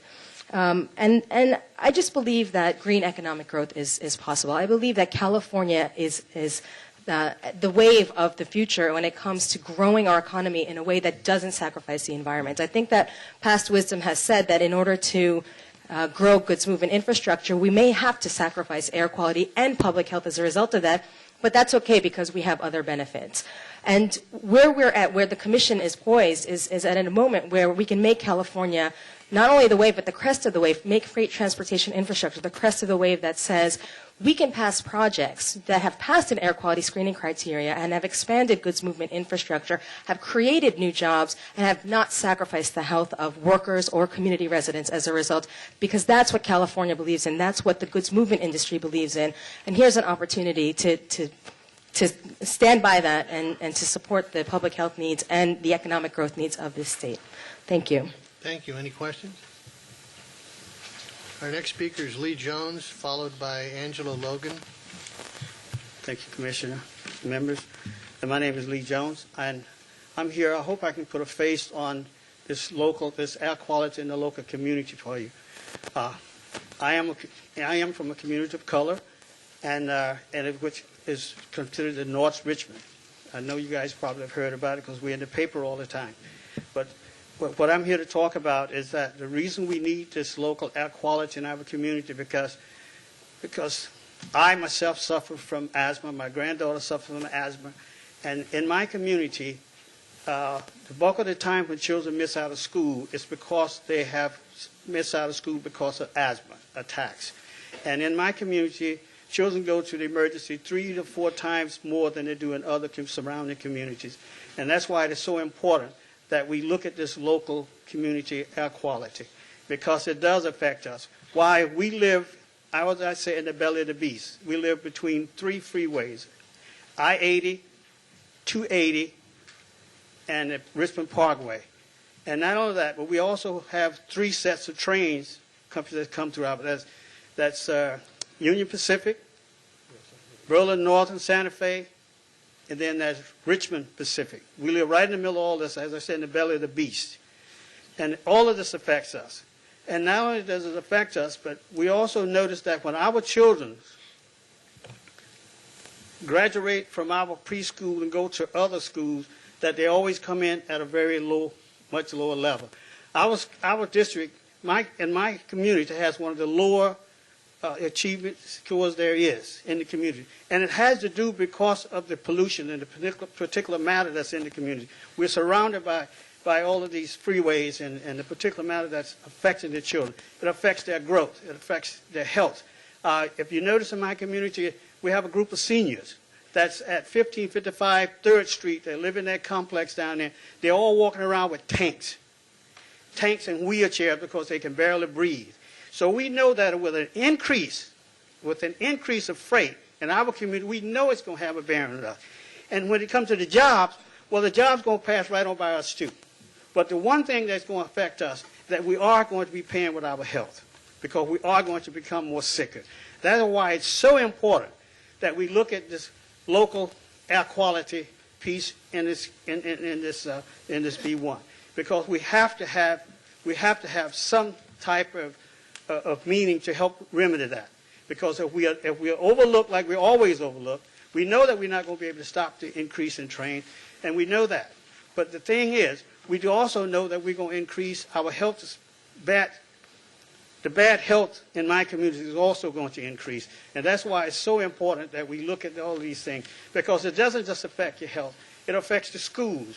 And when the kids drop out of school, what you see standing on the corner in my community are kids that have dropped out of school. Why? Because by the time they get to the 4th or 5th grade, they're ready to drop out because they're so far behind, because they've missed so many days from being sick. So you see what I mean? When we talk about air quality, it affects the whole realm of life, not just one getting asthma or getting sick, but it also affects their health and the mentality and the mental ability, so that it helps to keep one from rising up to the course and reaching that level of high achievement so that they can live a better life.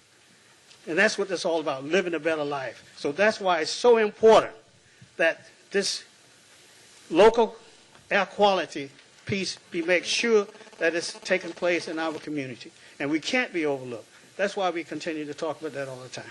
Thank you. Thank you. Any questions? Our next speaker is Angela Logan, followed by Melissa Kelly Ortega.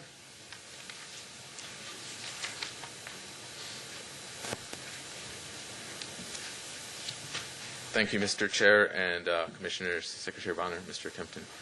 My name is Angela Logan. I'm with East Yard Communities for Environmental Justice. We're a community-based environmental justice organization. We're located near 4 major intermodal facilities in the 710 freeway. Recently, the ARB conducted a health risk assessment, which found that our local neighborhood is at extremely high risk of cancer due to the diesel exhaust generated by goods movement activity. This is similar to other communities that are located near goods movement corridors and ports. Like the gentleman right before me mentioned, has major impacts not just to our health, but to our quality of life. We are in a health crisis. When we're talking about pollution reduction, we're really talking about people's lives and our health and how we live our life and are contributors to a society that is productive. So this is a serious matter. With that, I would like to present to you a letter that was addressed to the governor, drafted by several groups and organizations, and facilitated by Communities for Clean Courts. The letter asks that this body ensure the following. The process for the TCIF allocations must be transparent and allow for fair public participation. 2, that guidelines for the TCIF allocations must include air pollution reduction as a screening criteria. 3, that guidelines should ensure accountability by funded projects applicants. 4, that the guidelines should require that the California Transportation Commission consult with the California Air Resources Board to develop a methodology for evaluating air quality elements of the TCIF application. I'd like to emphasize that on the air pollution screening criteria, that it include both regional and local reductions. This letter, I'll give to you, is signed over by 1,000 signatories, and feel that this is a critical and very important issue, and that the screening criteria in terms of both local and regional air pollution reductions needs to be included in the criteria. Thank you. Thank you. Any questions? We have many more speakers here. In reading through some of the comments, it appears to me that they're geared to adding back the air quality screening criteria, both regionally and locally. So if there's new information that you want to offer over and above that, let's deal with that. So maybe we could cut the comments down so the commission has time to deliberate. The next speaker is Melissa Kelly Ortega, followed by Doug Block.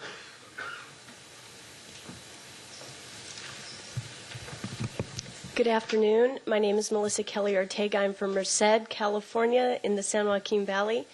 I'm learning a lot here today. I've scratched out a lot of what I was going to say, so hopefully I can be very quick.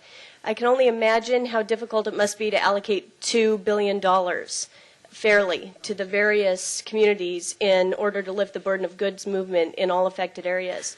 So thank you for taking on this task, and I want to thank Commissioner Lindsay for addressing the San Joaquin Valley in his comments and for retrofitting your trucks. Thank you very much. Our mission with the Merced-Mariposa County Asthma Coalition is controlling asthma through awareness and education. We continually keep our coalition members and the community informed of what's happening in the air quality world. Lately, we've focused on a lot on outdoor air quality issues such as land use planning and the 8-hour ozone plan for the San Joaquin Valley, which we were just bumped up to extreme 8-hour non-attainment for 8-hour ozone.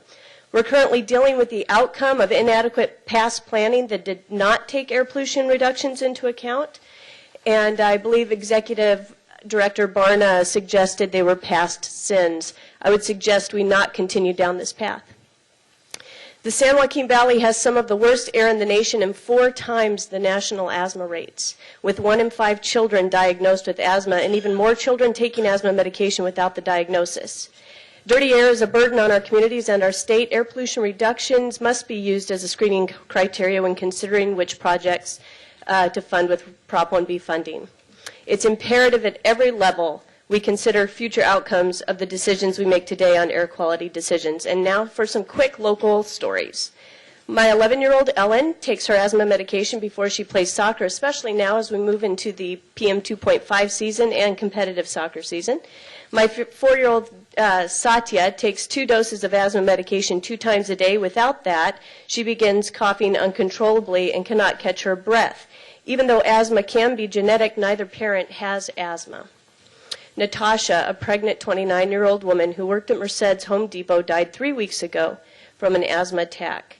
She left behind a 6-year-old and an 8-year-old, her oldest, who also has severe asthma. I sincerely hope that I can go back and tell her family that your board made the right decision today to put air pollution reduction screening criteria back into the TCIF plan. Just this morning, I learned that my 4-year-old daughter's preschool teacher, Miss Lupe, had a daughter who died a couple of years ago from an asthma attack as well. So the goods movement definitely impacts our communities locally. These are stories I hear much too often, and they always shock me. So I just am hopeful, after listening to Secretary Bonner talk today and others, that I can report back to our coalition and the community of Merced and let them know that air pollution reduction screening criteria has been placed back into the plan. Thank you very much. Thank you. Any questions? Okay, our next speaker is Doug Block, followed by Fabiola Lau. Thank you. My name is Doug Block, and thank you for the chance to speak. I appreciate this is a monumental task you have before you, and I don't envy you sitting in those chairs up there. I am with Change to Win, which is 7 unions representing about 6 million workers around the country. I'm working very closely with the Teamsters Union. I'm also the director of the Coalition for Clean and Safe Ports in Oakland. Our coalition has been working to clean up the broken trucking system at the port, and I want to speak specifically about the port's rail projects and how those relate to trucking and air quality. I think we've heard it, right now, children in West Oakland, 1 in 5 kids in West Oakland, which is the neighborhood right next to the port, have asthma. The truck drivers who also breathe the same air are not in very good shape either. the average truck driver in Oakland makes about $30,000 a year. Unlike Commissioner Lindsay's truck drivers, these drivers actually have to buy their own trucks. They have to maintain them. They pay for all the operating costs. We put forward a comprehensive proposal to the port that would dramatically reduce the emissions from the trucks and improve the wages and working conditions of the drivers. Now, this relates directly to the port's rail proposals because, as many of you know, in Oakland we have near-dock rail, which means that every container that comes through the Port of Oakland gets put on a truck to come from the ship to the railhead where it gets put to be transported somewhere else. Based on the port's own cargo projections, if we reach capacity under this rail expansion projects, if we can fix the Donner Pass problems, the Tehachapi's, we estimate that we could see an additional 1.5 million truck trips per year in Oakland. That's over 3 times of the amount of truck trips that are doing this trip. Let me interrupt for a minute. Yeah. I think you're really starting to talk about specific projects and not the criteria, which is what we're dealing with here today. So Yes. you're going to have ample time to talk about specific projects, I assure you. And actually, we are in support. I'm talking about all these. We're actually in support of all the projects. I'll bring it back to air quality now. Okay, thank you. Okay. So the point is, if we are able to do these projects and we have these additional truck trips, unless we can figure out a way to clean up the trucking, we're looking at more pollution, more asthma problems, which is why we strongly urge that air quality be included as a screening criteria. By way of contrast, the ports of LA and Long Beach have put forward standards, environmental standards around the trucking. They're not waiting for ARB to regulate. And what air quality does is give the CTC the power to take these things into account when evaluating and screening projects for funding. We honestly can't support the Port of Oakland getting any money unless we can figure out a way to deal with cleaning up the trucks. So with that, I know there's a lot of people waiting to speak, so I'll keep my comments at that. Thank you very much. Thank you very much. Any questions? Our next speaker is Fabiola Lau, followed by John Greitzer. Good afternoon, Secretary, Chairman, members of the Commission. Thank you for having this hearing for us. I know it's been a long day, so I'll make this short, scratched out a lot of what I was going to say. I'm here on behalf of Latino Issues Forum, Statewide Policy and Advocacy Institute, and I echo all the concerns and recommendations previously stated by my environmental colleagues. The environmental health impacts from the goods movement are real and disproportionate for Latinos and all disproportionate communities across the state. We request that while considering projects that you prioritize corridor plans that identify communities with disproportionately high and adverse environmental impacts within corridors. These plans must provide an assessment of the impacts the proposed plan will have on these communities and devise strategies to prevent or mitigate these impacts.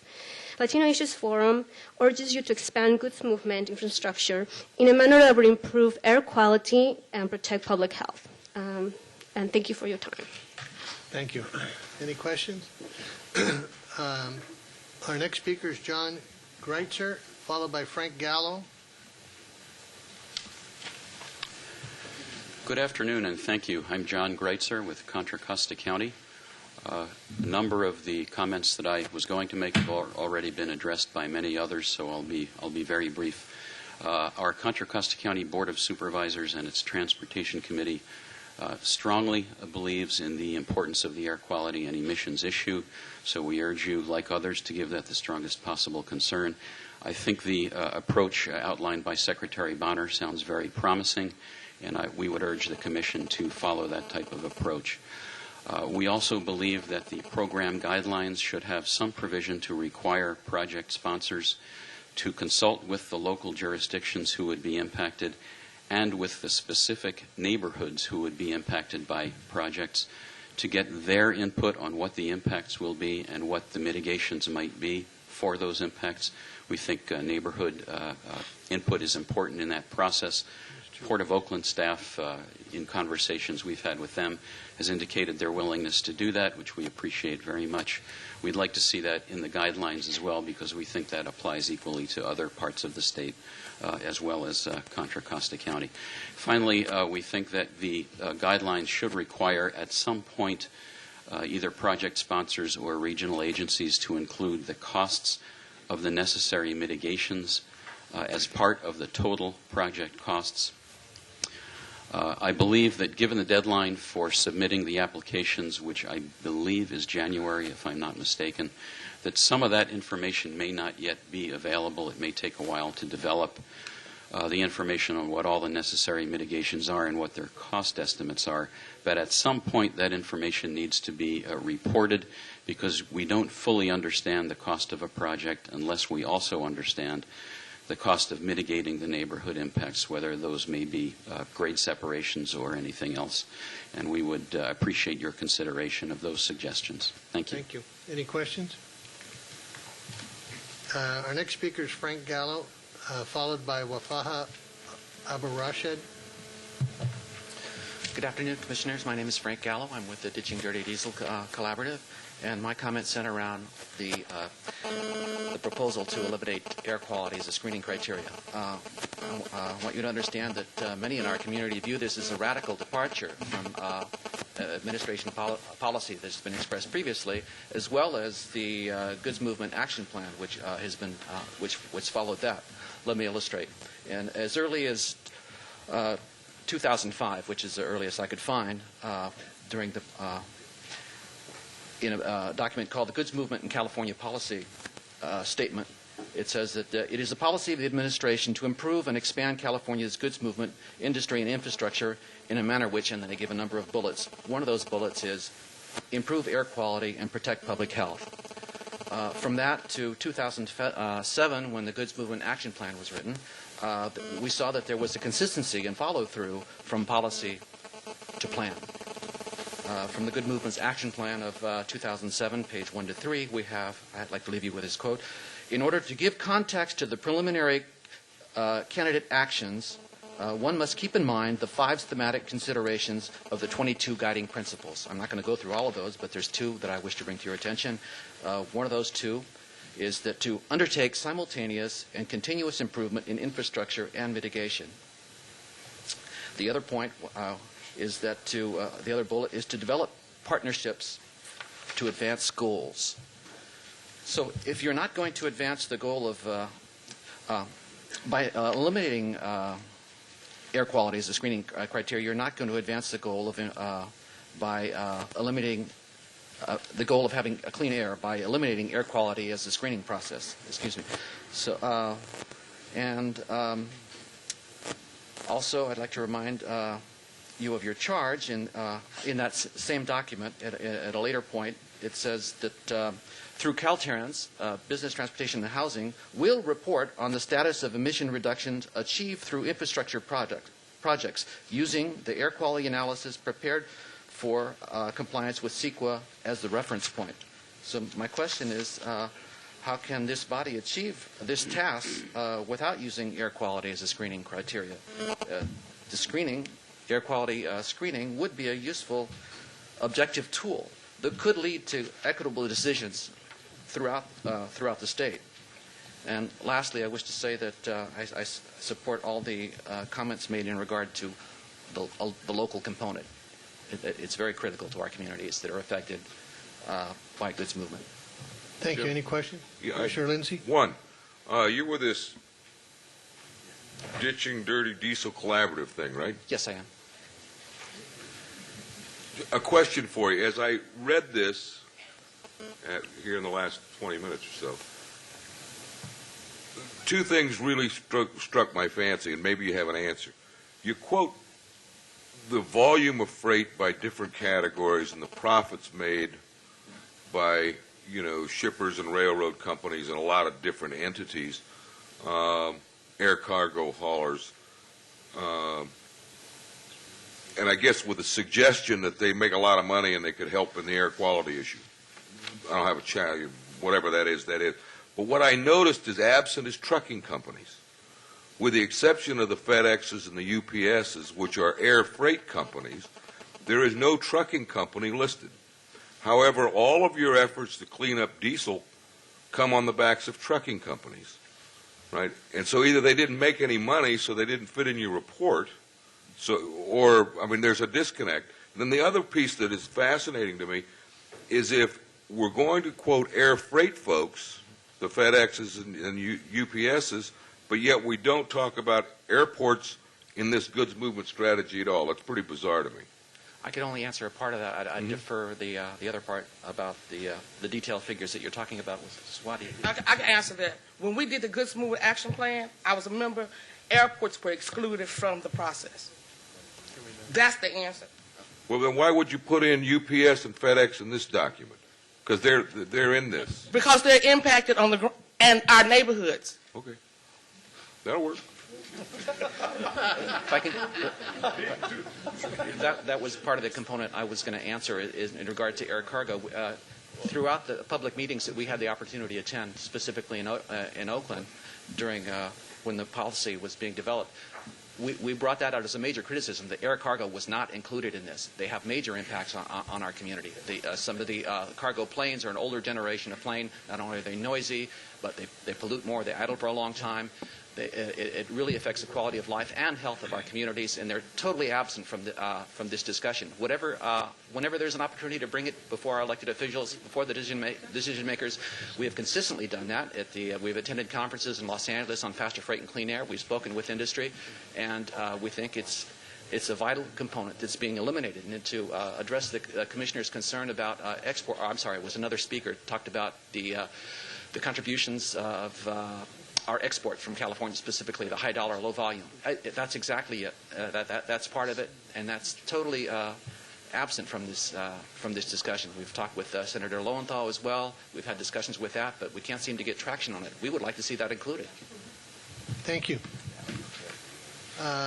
Wafafa Aborashed, followed by Karen Pierce. You did a good job pronunciating my name the first time, so I will say it. It's Wafa Abu I have the same problem. It's nice to see you again, Secretary Bonner and Director Campton. It was a good meeting that we had a few weeks ago. And I want to thank you, Chairman Gurmedi, for giving us, as community members and the rest of you commissioners, for giving us an opportunity to come and speak before you. It's important for you to remember the community participation. I had an opportunity to participate with the Goods Movement Integrating Working Group. And because of my participation and because of hammering every time we had a meeting that aviation industry needs to be part of this, it was in back of the minds of everyone that was part of this group, and we hammered it to the point where it became clear, specifically from Caltrans participants, that aviation needs to come back in there. And it's sad that it is a very small portion of what was going on with the goods movement. So I'm glad that you asked these questions in regards to where aviation industry stands with all the impacts that they put on us. Let me tell you who I am. I am the Executive Director of Healthy San Leandro Environmental Collaborative.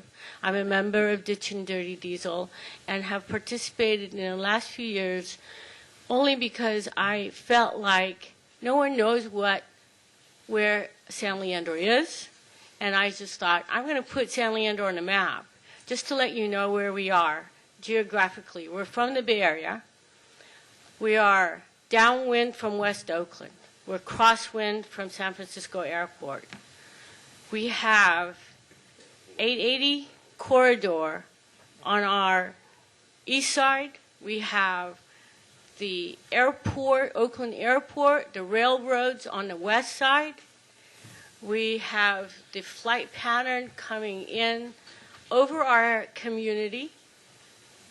And I can't tell you what the goods movement has not already done to our community. Nobody's doing studies, but I'll tell you for a fact, I've had 8 people in my community die recently from cancer, from asthma attacks, and other respiratory issues.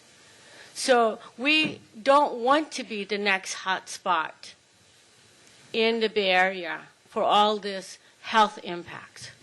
It's very important that you understand that we are not just getting diesel. We are, one day of counting trucks, we had 1,500 trucks pass our community. And we have 410 houses. So we have 13 languages that are being spoken in our language, in our area. We're low income, medium income, people of color, and we are impacted, and no one's noticing us. Well, the goods movement is impacting us right now, and with this expansion, with the railroads and all this traffic, it's going to impact us even more. So it's very important for us to look at how frightening the diesel is to us. The goods movement is definitely focused in areas that cover low-income people and people of color, and they're constantly being dismissed. So we need your attention here. We need you to focus on this. I'm sure you're not surprised by all this. So, and I have colleagues that have spoken to you directly about the impacts, and paying with our health study gives you all the data and all the statistics. So it's very important that, you know, we look at the screening methods that you need to put back into the work plan. Again, we urge you to retract your recommendation to the CTC, removing air quality screening criteria from TCIF project selection. It's the right thing to do. It's good for us, and it's good for you, and it's good for the freight transport, and overall, it raises good consciousness within you to know that whatever happens to us happens to all of you. Wind and air pollution does not discriminate. It goes throughout all the communities. Thank you very much. Thank you. Any questions? Karen Pierce, if we have some new information, I think we've heard an awful lot about the screening process and putting it back in both locally and regionally. So if there's some new material, we'd love to hear it. The next speaker after that is Brian Beveridge. I'm Karen Pierce. I'm the president of the board of the Bayview Hunters Point Community Advocates, an environmental justice organization in San Francisco, and we are an active member of the Ditching Dirty Diesel Collaborative. I'm going to be very brief. I want to give you one personal item. My 6-year-old grandson has been hospitalized twice with pneumonia as a result of his asthma. I have just a couple of items. I want to disabuse you of some concepts that you seem to hold here, and then it'll become clear why I'm standing here, because the port that I represent, really, the San Francisco port, is not on the priority list. However, number one, environmental justice communities are not interested in slowing this process down. Okay? The sooner we have these improvements that are screened for air quality improvements, the sooner our communities get the benefit of that. So don't think that environmental justice communities are here to slow anything down. We're not. We're here to ask you to do an open process that allows us to sit at the table with you so that we can move forward quickly. Because we get a big benefit if, in fact, these projects are screened. If they are screened up front, you also get a better quality project, which probably will be able to go through the CEQA process much more quickly than if you don't screen ahead of time. So just giving you a couple of other considerations for why adding local air impacts to the new screening that the Secretary is now endorsing would be a benefit to all of us. The second idea I want to disabuse you of is a comment that was made early on by one of the first speakers, that the burden of goods movement is on Southern California. In fact, and our report will show, the burden of freight transportation is actually borne by the local residents that live near and next to the fence lines of ports and transportation corridors. It is not borne by industry, etc. It is on our backs that the cost of freight transport is borne. And if you keep that in mind, you will agree with all of us that we need to screen up front for air quality. Thank you. Thank you. Any questions? The next speaker is Brian Beveridge, followed by Margaret Gordon. What time is it? Good afternoon. Thank you to the members of the Commission for allowing us to come here today. And I also want to thank Secretary Bonner for his reconsideration of these comments and for hearing some of our friends and allies in your meeting, and Director Kempton. I guess what I want to say is not so much, I think the discussion's been had about the re-inclusion of this language. My thoughts are regarding project selection in and of itself. And the question that comes to rise, I heard the comment evaluating priority projects come to mind. And it suggests to me that there's already a list of projects we want to do, and we've decided that's the solution. And now, can we move them quickly, or does it take longer to get them done? The question arises for me is how does a project become a priority if it doesn't meet the spirit of the of state goals? And it seems to me that through hundreds of people's time and hundreds of thousands of man-hours, I suspect, went into the creation of the GMAP. And if the fundamental concepts in the GMAP include public health and air quality, I don't know how a project could land at your desk having not reflected those things. So to say, you know, we don't want to slow down a project because it's a priority if it doesn't meet some fundamentals that went through a rigorous public process. And we were here today having a public process. Do we want to nullify all of that after the fact? I'm sure all of you would hate to think that the time you spend sitting on a commission like this is simply written off by the next commission down the line because they feel like they need to adjust the timetable somewhere. A couple of analogies came up, one being moving truck traffic. I appreciated your comment. We're all looking to change this present system, eliminate congestion, move things faster. But a project that simply moves pollution from one place to another is a fundamentally flawed project. I think if the idea that we'll move the traffic someplace else so we can go faster is all we can think of, then we haven't thought far enough. And if we rush to decisions about a project like that, we need to move it faster, then we have maybe missed the opportunity to reduce congestion on the original road, Road A, through other means, whether that is diversion of passengers to other means of transportation or whatever that other means might be. I think we missed the opportunity for creative thinking. And we certainly violate fundamental environmental justice principles by simply exporting pollution to some other community. I will say that localism is important to me. I live about 150 feet from the sound wall for Interstate 880. Directly across the interstate is the Union Pacific Rail Yard, and directly beyond that is the Port of Oakland, all of which is upwind from me. So at night I listen to the rail cars bang together in the yard, feel the vibrations in the houses. I'm not sure what's going on, but there's certainly vibration. So I'm a local resident in West Oakland. The Donner Pass analogy is another one.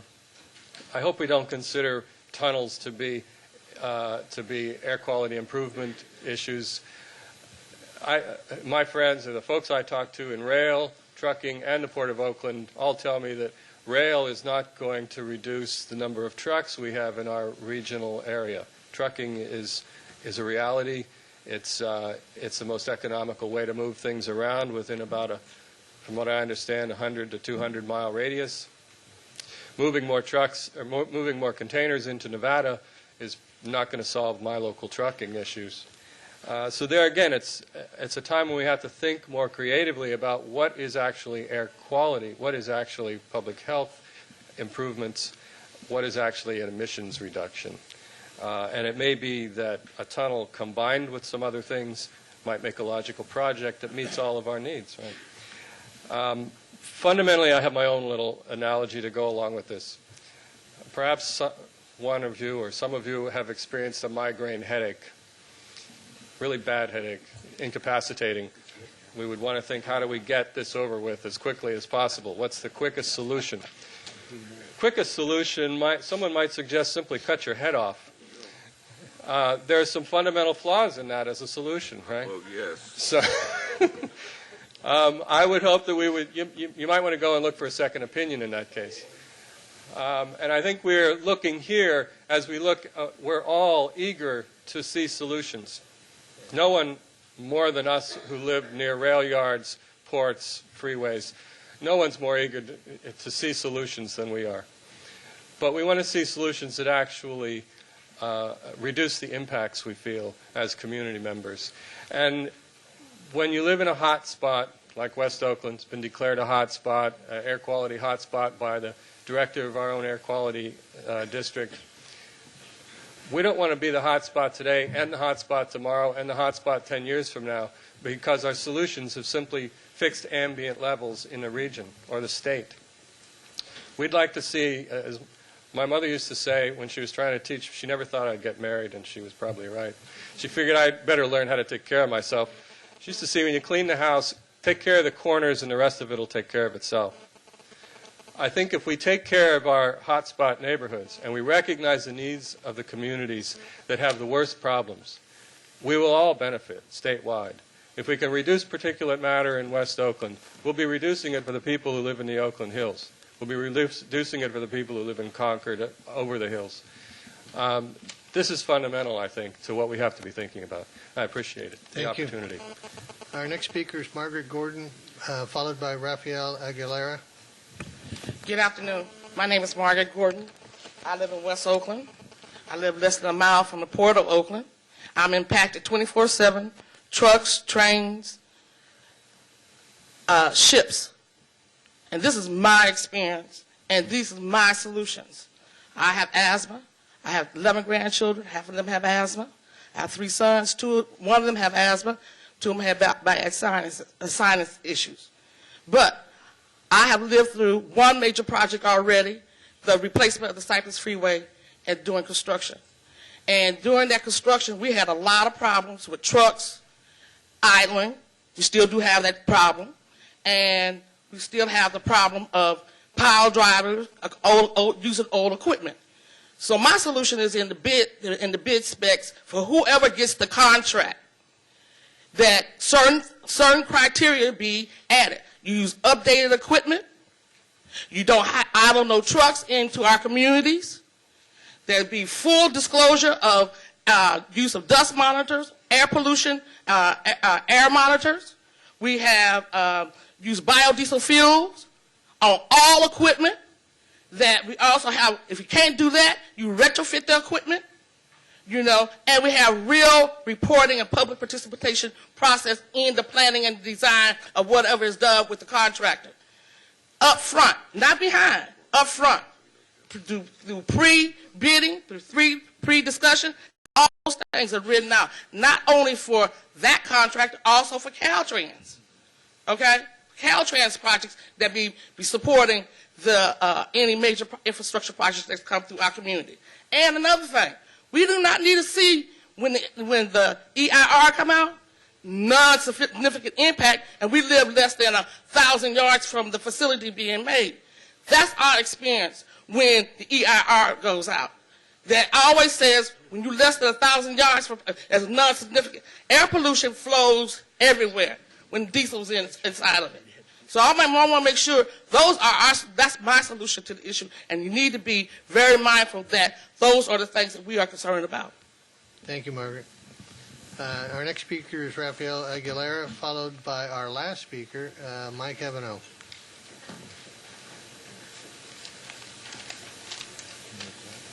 Good afternoon, members of the Commission. Can you hear me? My name is Rafael Aguilera, and I'm here on behalf of Green LA, a coalition of 60 environmental and environmental justice groups operating in LA. And I'm here to urge you to adopt guidelines to ensure that the reduction of air pollution remain a priority criteria for screening projects to be funded by Prop 1B TCIF. I'll leave out a lot of my testimony dealing with the public health impacts of goods movement. Suffice it to say that there's a dire situation in a lot of these communities up and down the state, especially in LA, Long Beach, Port areas, where they bear, as Assemblymember Fuhr mentioned earlier, 82% of the diesel pollution burden in the state. I also want to just thank Secretary Bonner, actually, for opening up a dialogue with the environmental community, and we look forward to working with you should we see a criteria adopted today in developing the details of that proposal. Thank you very much. Any other questions? Mike, our last speaker. Thank you. Commissioners, when we were in La Quinta, I brought up the subject under the other corridors. We concur with the Commission staff recommendation that incorporates that from Senator Lowenthal's bill. But under the screening criteria, you have deliverability. The project that I was talking about was the 152 corridor, known as Pacheco Pass, connecting I-5 with 101. What we're asking for in our project under other corridors is we would be asking for a $5 million grant to do the environmental document for that corridor. We would match that $5 million grant with $5 million of local fund to do the EIR. We would have the EIR done under the federal rules within 3 years, but we need that exception under deliverability and the screening criteria under other corridors. Thank you. Mike, and I want to remind everyone else, these are guidelines, they're not regulations. And I don't think it's appropriate for us to necessarily start making exceptions, but I would urge you that if it's important to the region, that bring it forward and we'll evaluate it from that vantage point. Thank you. At least from the staff standpoint. Okay, we're done with public testimony, and I'm going to turn it over to John. Commissioners, from a staff perspective, we would urge you to adopt the guidelines as we've presented them. From a staff perspective, we remain, our view remains that air quality should be a screening criterion, and we as staff do not have a problem including the term local. We've assumed that the projects themselves are local and that the impacts at the screening level are rolled up from the local to the corridor to the basin. And so with that, turn it over to you all to discuss various issues and if we can answer any questions, but we would strongly urge you to act on the guidelines today. We have provided you language relative to the air quality component that has local emissions in it, and with that we would turn it back over to you for action. Commissioner Alvarado. Just down at the bottom of the page, is that the language that the air quality I couldn't hear Commissioner Alvarado. At the bottom of, there's one sheet here that has the November 26th version of the TCIF screening, the November 5th version, and then there's a section that was added at the bottom, language by Environmental Defense. And I think that's the language that Commissioner Alvarado was referring to. Right. Now, is that language, if it becomes part of the criteria, and Secretary Bonner and the folks come up with different language, do we have the ability to go back and modify it? Or is that set in stone? Secretary Bonner? Yep. The way I envisioned this and what we talked about with some of the stakeholders yesterday was that you could go forward today and adopt the the guidelines as stated. I'm not sure I see the specific language that Commissioner Alvarado is pointing to, but that the effort that would be made, and in fact we would almost immediately convene a group that would include the commission staff, the Caltrans and agency staff, and the CARB staff, and what we would be bringing back to you presumably at your December 13th meeting is basically a clarification of the proposed screen or sieve or whatever you filter, if you want to call it, that would be proposed for the commission to look at as they apply this language. So I don't think that it's necessary that be developed and incorporated into the screening beyond what's stated here today, but that it would be presented and presumably to the commission for its consideration on the 13th, and then it could be distributed, or at least to the rest of the world, as to what standard or test the commission proposes to apply in applying the screening criteria. Secretary Bynum, let me see if I can... accurate as to what I suppose Catherine may have a different view of that, but... Let me try to define what I believe we're proposing. We're proposing to add the environmental defense language today with a definition of that coming back to us in our December meeting. If I could interject here for a minute. I think that's fair, yeah. Yeah, I mean, I think basically what it is this is the guideline, this is the criteria, and there's the recognition that, and John would probably be the first to say this, is that the CTC doesn't have the expertise to look at an application and say, you know, are the numbers that you presented, have you done this in the right way? And so what CARB and the air districts are going to do, they're going to come up with a method that's sort of consistent and transparent and all those other things, so that as the CTC starts looking at those applications, everybody's fairly treated as they're applying that screen. Okay. So what we're looking at, before I go to Commissioner, we're looking at then adopting environmental defense language with a definition coming back to us in December, and that will be added to our screening criteria. Not quite a definition. It's not quite a definition. What's going to come back is just the staff is going to report back what the methodology is. Right. It's a how, not a what. Yeah. Why don't, Mr. Chairman, Commissioner Lindsay. I'm struggling.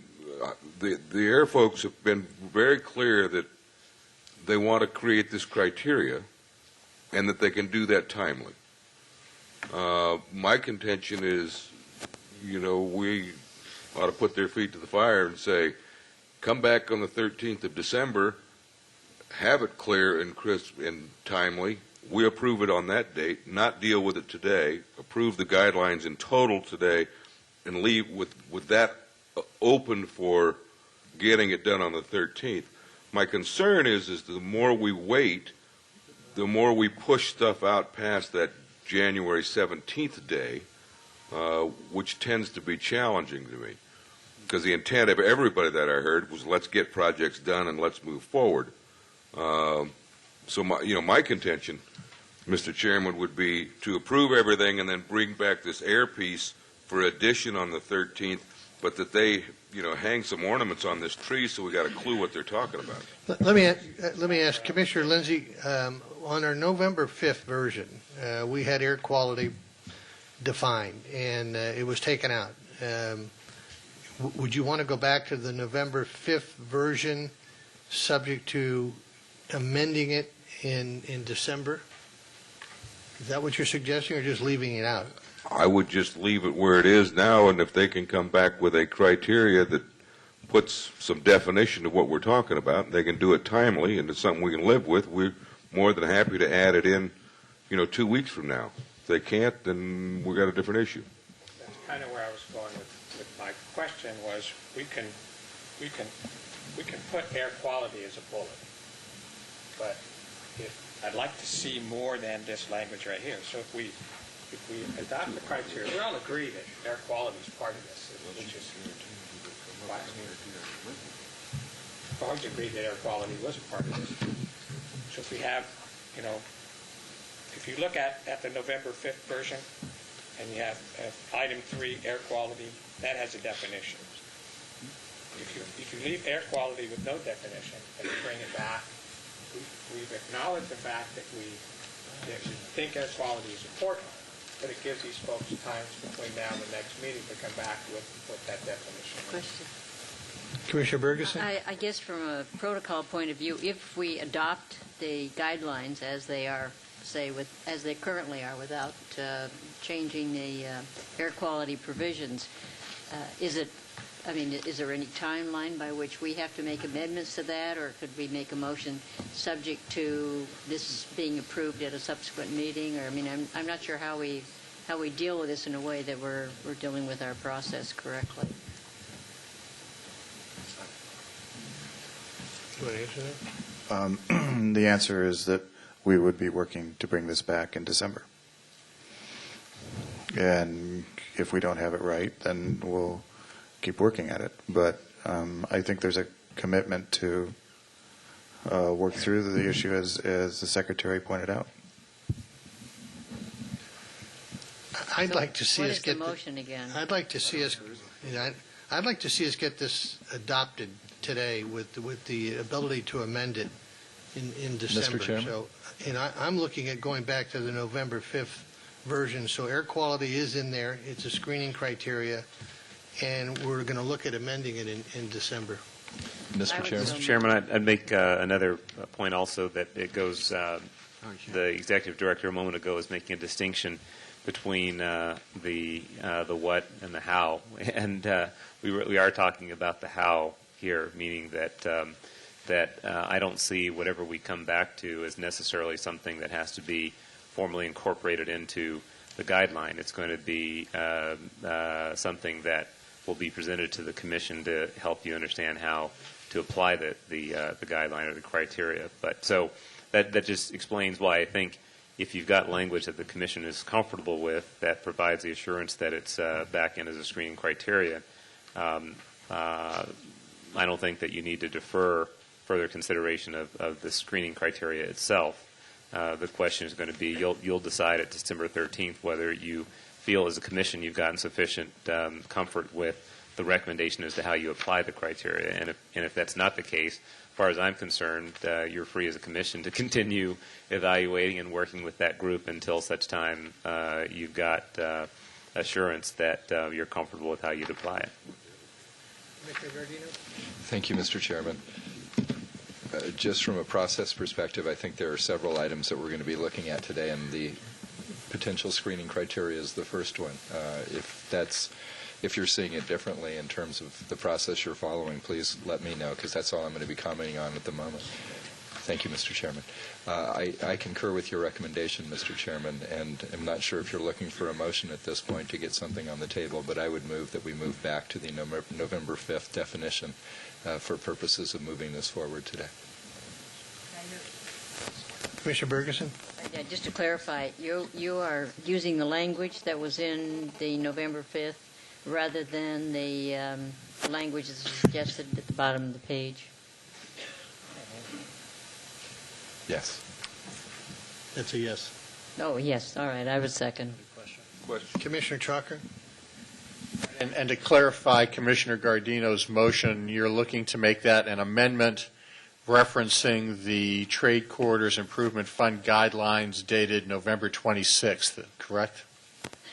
So we were amending this draft that's dated November 26th to include air quality as a screening criteria using the November 5th language. Yes, Vice Just want to make sure we're all talking about the same document. Absolutely. Okay. Yes, sir. Commissioner Lindsay? The Secretary had made reference to that we could continue to deal with this. My hope was that he'd deal with this. He did a great job in bringing everybody together the last couple of weeks. My thought process was that, Dale, you bring these folks together and you hang these ornaments on the tree for us because you have a great ability to bring consensus. And I mean that sincerely, not that we want to shirk our duty.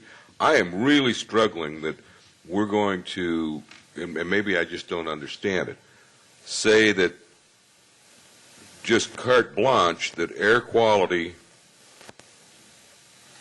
is going to be a screening tool without any definition of what that is.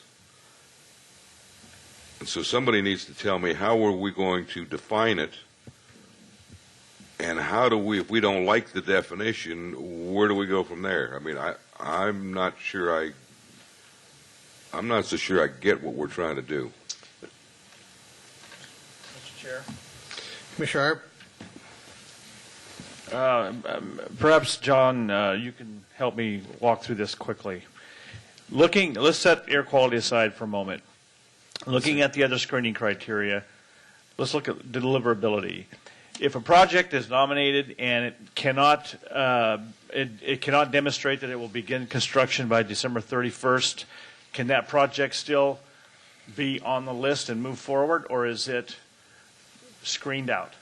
Screened out. If a project cannot demonstrate that it has one-to-one funding match either by local, federal, or private funds, is that project able to move forward, or is it screened out? Screened out. Okay, so my understanding of screening is that we're taking a larger list of projects, and this screening is going to make it a smaller list. And so if we elevate air quality to that level, we are providing a definition to be able to screen out projects at this juncture before it even has a chance to get any kind of CEQA or any other kind of environmental review. The way I would characterize it is it's not just screening out, it's screening in, is the other way to look at it. We have discussed this with the corridor agencies and indicated that for our purposes, our benchmark would be a project that could be amended into a regional transportation plan where a certain amount of air quality analysis has been done compared to the overall budget. That is not the only way to look at this, but I think Cynthia Marvin laid it out fairly well, that it's a certain amount of data that's provided, no different than any of the projects we do in the STIP has a project study report, which has a cursory review of the environmental impacts, including air quality, and as it moves forward, it is based on that initial screen, if you will, on the project study report that enables the project to move forward to get greater definition and data, not only on the environmental side, but on the design side, on the right-of-way, et cetera. We are saying that, in essence, we would screen projects, evaluating them with project study report level information, including air quality, including all of the elements of the CEQA checklist, including design, et cetera. I guess my viewpoint is that if we're going to have air quality as a screening criteria, and I don't want my critical comments here to be construed that I'm against air quality. That is not the case. The case is that I think everything has to be. We have to critically examine everything and make sure that it stands to the test. If we're going to use air quality as a screening criteria, in my view, since we're going to be operating under less data than will be available as the project moves forward, we need to construct the language in a way that gives us as a commission the ability to do just what John talked about, so that we're not bound to suddenly evaluate a project that by all other merits looks like it's a very meritorious project, and yet under the strict reading of, if we were to put project contributes to corridor-wide and local emission reductions of particulates and other pollutants, there's a lot of room there to basically attack a project if there's a group out there that just really doesn't want to see a project done. I have just a couple of comments. One, I think I would compare this somewhat to the screening criteria on deliverability, where it's saying that the project will begin construction by 2013, but one can imagine that there may be any number of circumstances that would arise between now and 2013 which would cause your project not to begin construction, right? So there's no way. The point is that that this is and this is the delicacy of injecting a more criterion that requires somewhat of a more quantitative type analysis, because deliverability, you're going to look at a number of factors. You'll make a judgment that you're satisfied that it's deliverable, and the staff will advise you as to how you make that judgment. And that's kind of what's being suggested here, is that you're going to be suggested as a means or way in which to apply this criterion. And the way that I understand it, and the way it's been discussed in my recent conversations with the environmental stakeholders, is that there is an acknowledgement that that this is, as it's suggested, a screening tool, which means, in effect, to me, this means that that it's not requiring a definitive judgment, because I think our person from the representative from CARB also acknowledged that you're not going to have all the information. What you're going to be looking at is to see whether this project really has the potential to do this, and if you make that determination, then you can move on to do further evaluation.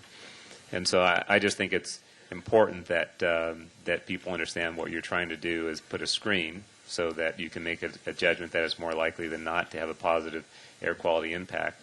But I don't think, based upon the tool that will be offered up to you, that anyone will see it as a means of doing the full-blown analysis on the front end. All right, we have a motion and a second to Commissioner Lindsay. Maybe somebody from the environmental community could help me with this. Is, if we were to do this, and if the screening tool says what I think I heard today, we can't worsen air quality regionally and or locally, which I understand, how would you possibly expand the system?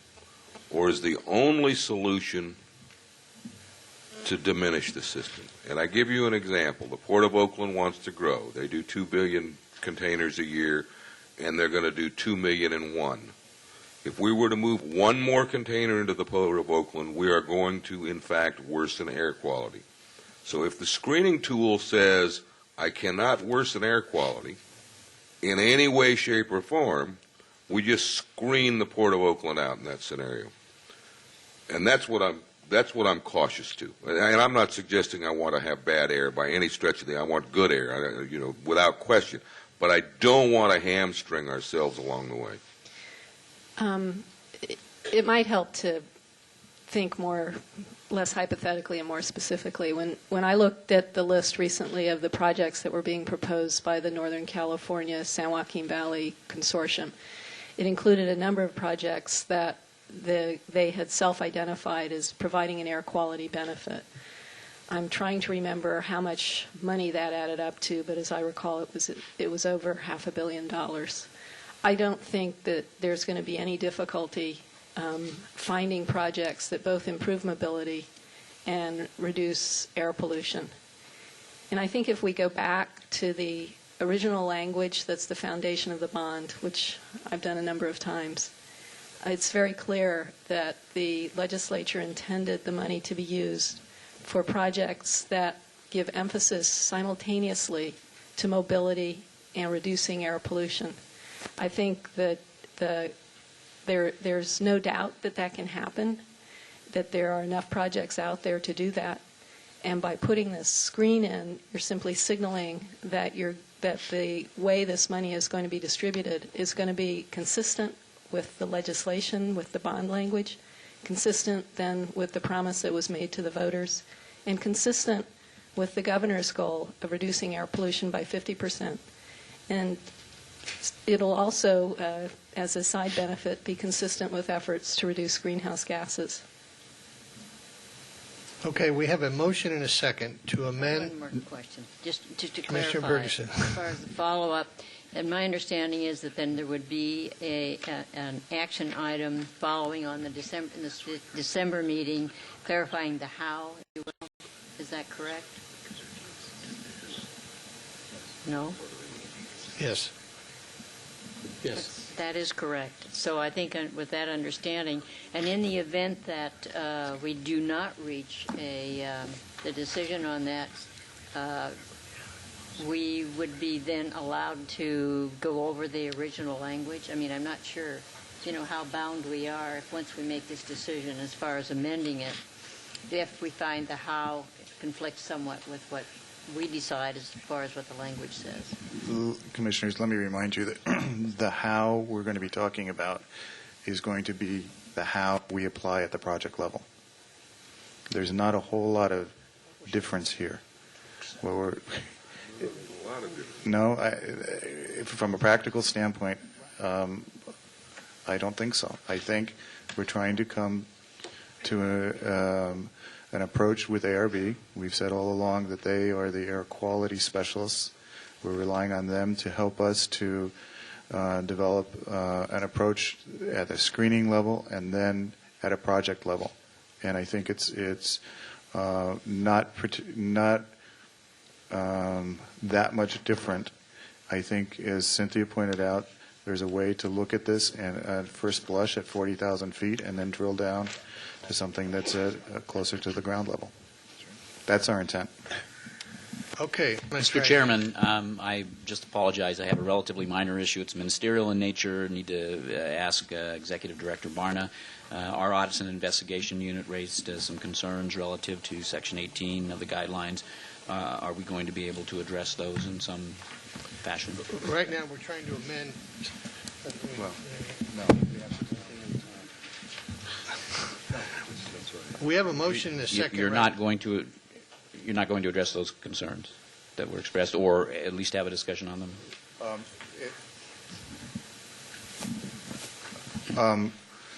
I have not seen those concerns. The Commission has not seen those concerns. They were raised to us after 5 o'clock last evening. I've indicated a willingness to work with Caltrans staff to understand the issue, and as I understand the issue, it applies to all the guidelines.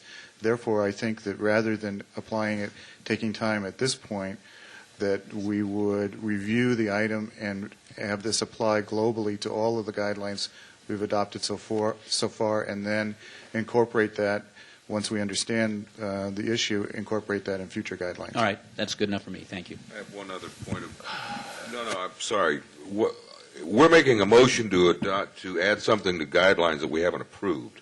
So I'm struggling, or just process, Mr. Chairman. Should we not approve the guidelines as they're laid out with the programming levels and such? And if you want to add the air quality to that, that's fine.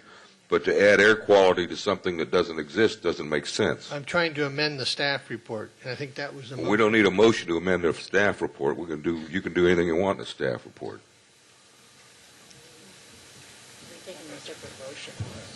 But we need a baseline to go from, I think. Well, I thought there was a motion to amend the staff report to include the criteria on November 5th version of the TCIF screening criteria into the existing staff report. So that would substitute what's currently there, which is the elimination of air quality. I thought that was a motion. Mr. Chairman, that was the intent of my motion. Right. So we have a motion and a second to amend the staff report.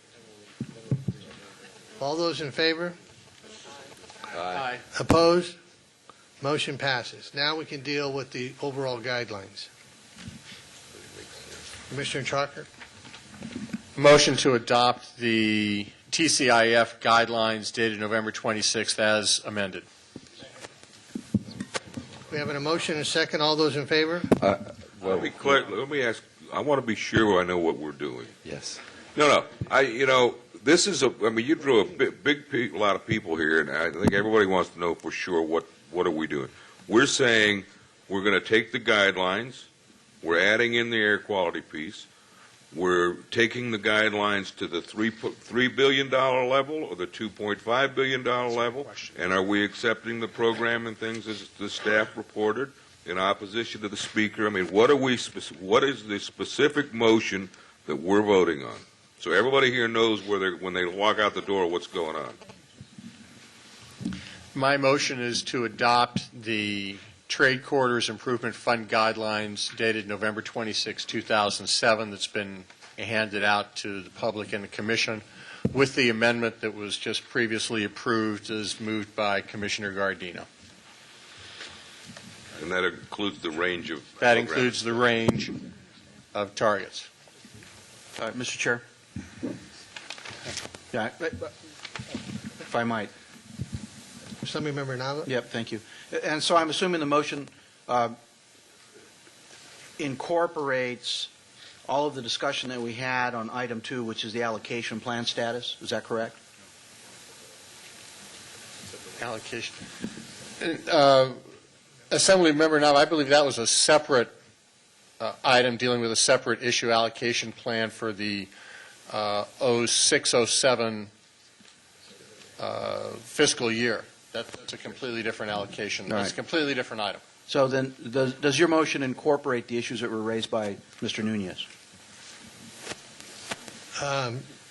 Having to do with the distribution of the $3 billion in the trade corridor money. Well, I believe it does, and that it probably doesn't, from Mr. Nunez's point of view, satisfactorily address his concerns, but it is supporting the staff recommendation, which I believe he was opposing.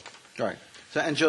So as the ex officio, I just want to, again, underscore the comments and the remarks that were made by Mr. Fuhrer, by Mr. Nunez, as well as the other bipartisan remarks and correspondence we received from members of the legislature having to do with what they thought was a less than equitable distribution of the bond monies.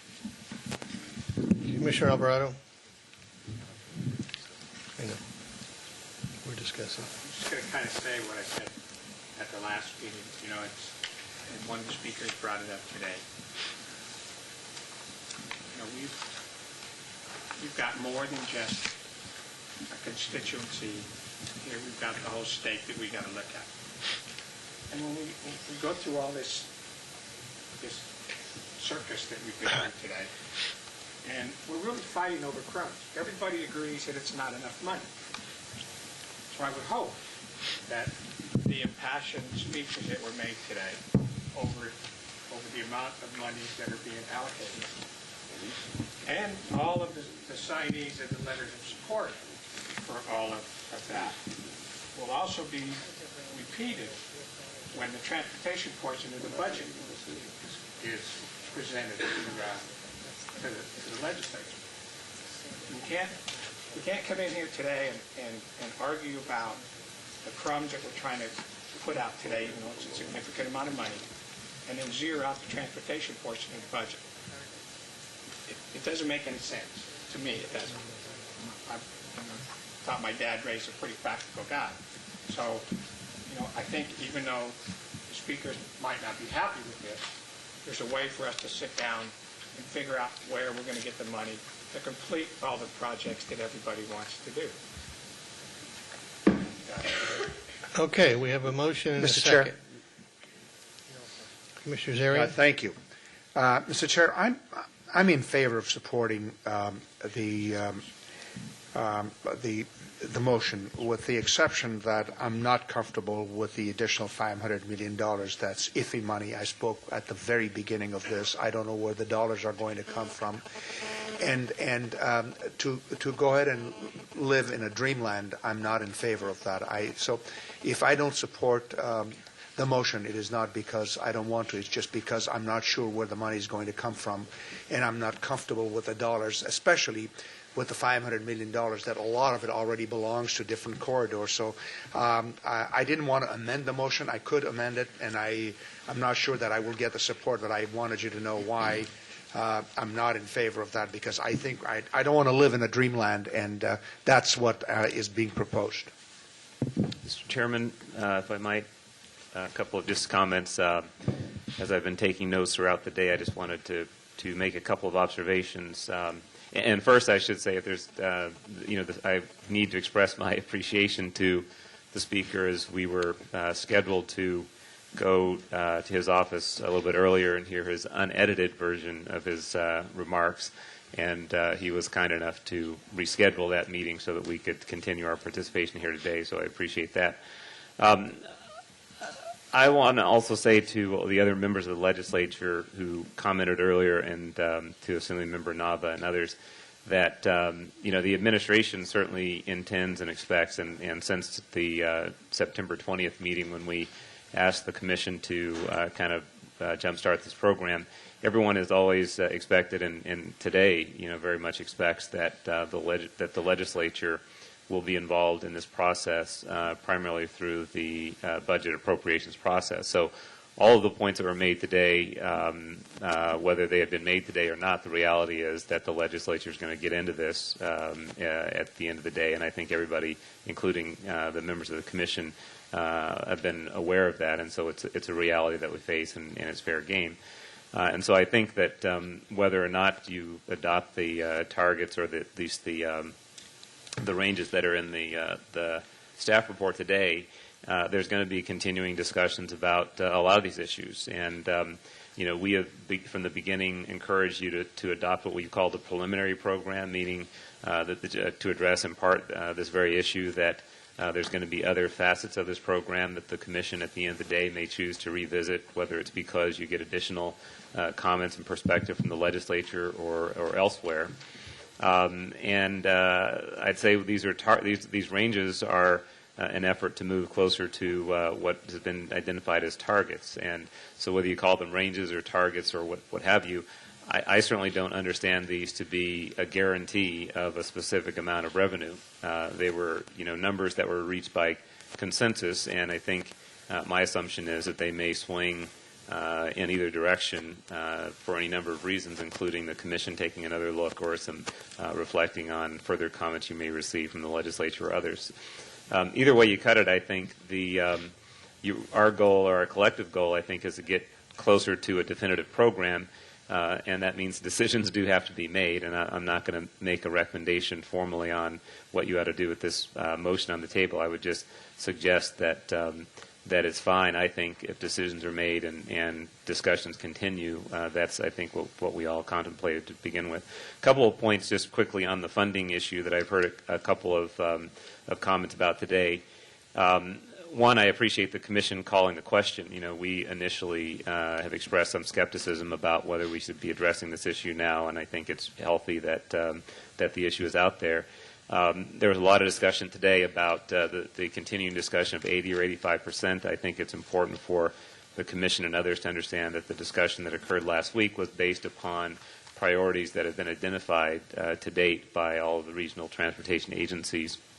And I have expressed a concern all along to anyone that I've talked to about this, that we not have a continuing expansion of requests. In other words, we said we would have a discussion about whether we could get everyone as close as possible to addressing the needs that they've identified as their highest priority needs. And if we were to find some additional ways to get additional dollars into the mix, what we really couldn't tolerate, or at least commit to dealing with, is for someone to say, well, if there's $10 more, we need 85% of that, or if there's $20 more, we need 85% of that, and then have a continuing expansion or arms race, if you will, of requests. So our effort has been to look at the needs that have been discussed with us over the summer as we went through our statewide meetings, more recently as we did the public meetings, and we've got, all have lots of correspondence in the file as to what the regions have identified as their highest priorities, and that's what we have been focused more on, the dollars they've requested that to support the priorities they've identified, and not necessarily this issue of percentages. And also on this issue of the over-programming, one thing I did not hear in the discussion today, and someone may have mentioned this, but I didn't hear it, and I heard the concern about whether this is real money. Are we trying to program money that's not hit here? And as I understand it, that's one part of this equation. But when I express some skepticism about the over-programming part of this strategy, it's my understanding that it's based really on an assumption that some 20% of projects are going to fall out of the mix for any number of reasons. Either they don't clear environmental review, or there'll be other problems with the project that may cause it to fall out of the program, and that on that basis you can identify a number because you won't have the same number of projects chasing those dollars at the end of the day. So I'd ask either the director or the executive director to clarify that point if I've misunderstood what we have been discussing. But the point to me is that I don't think it's fair to just assume that there's some billion that is just out there and highly speculative, because I think history has shown that there's some level of projects that just won't make it one way or the other. And my final point, I think, in this, I would say to the others who have commented this morning about if we'd known there was more available, that we would have asked for more.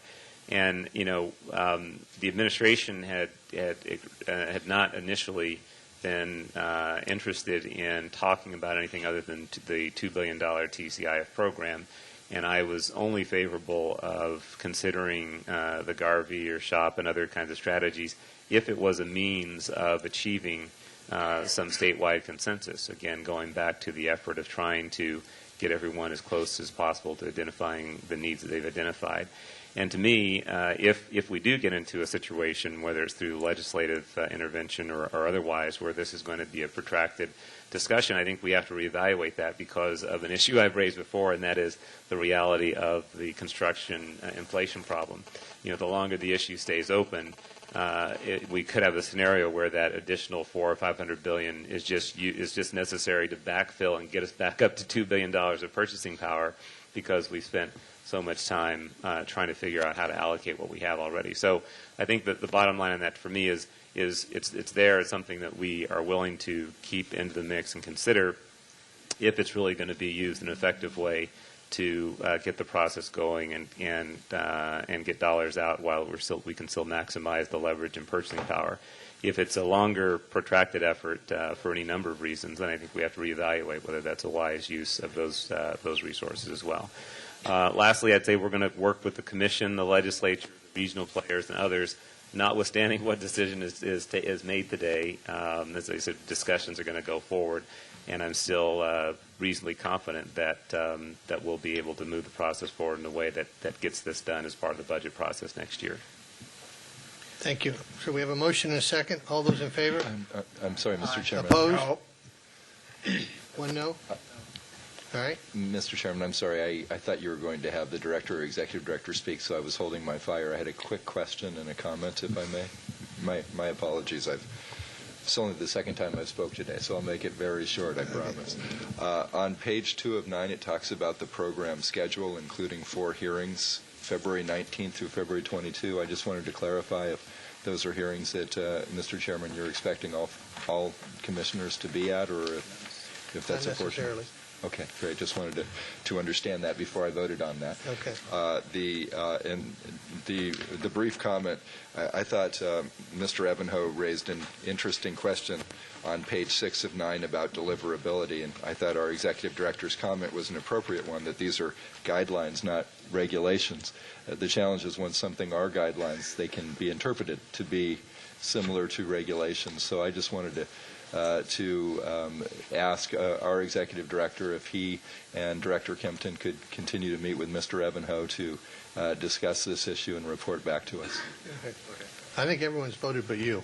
Well, then it's a foregone conclusion, but I agree with the Vice Chairman Chakra's motion. I concur. Motion passes with one no vote. Commissioner Zarian. Okay. If there's anyone who would like to speak publicly, any additional? If not, this meeting's adjourned.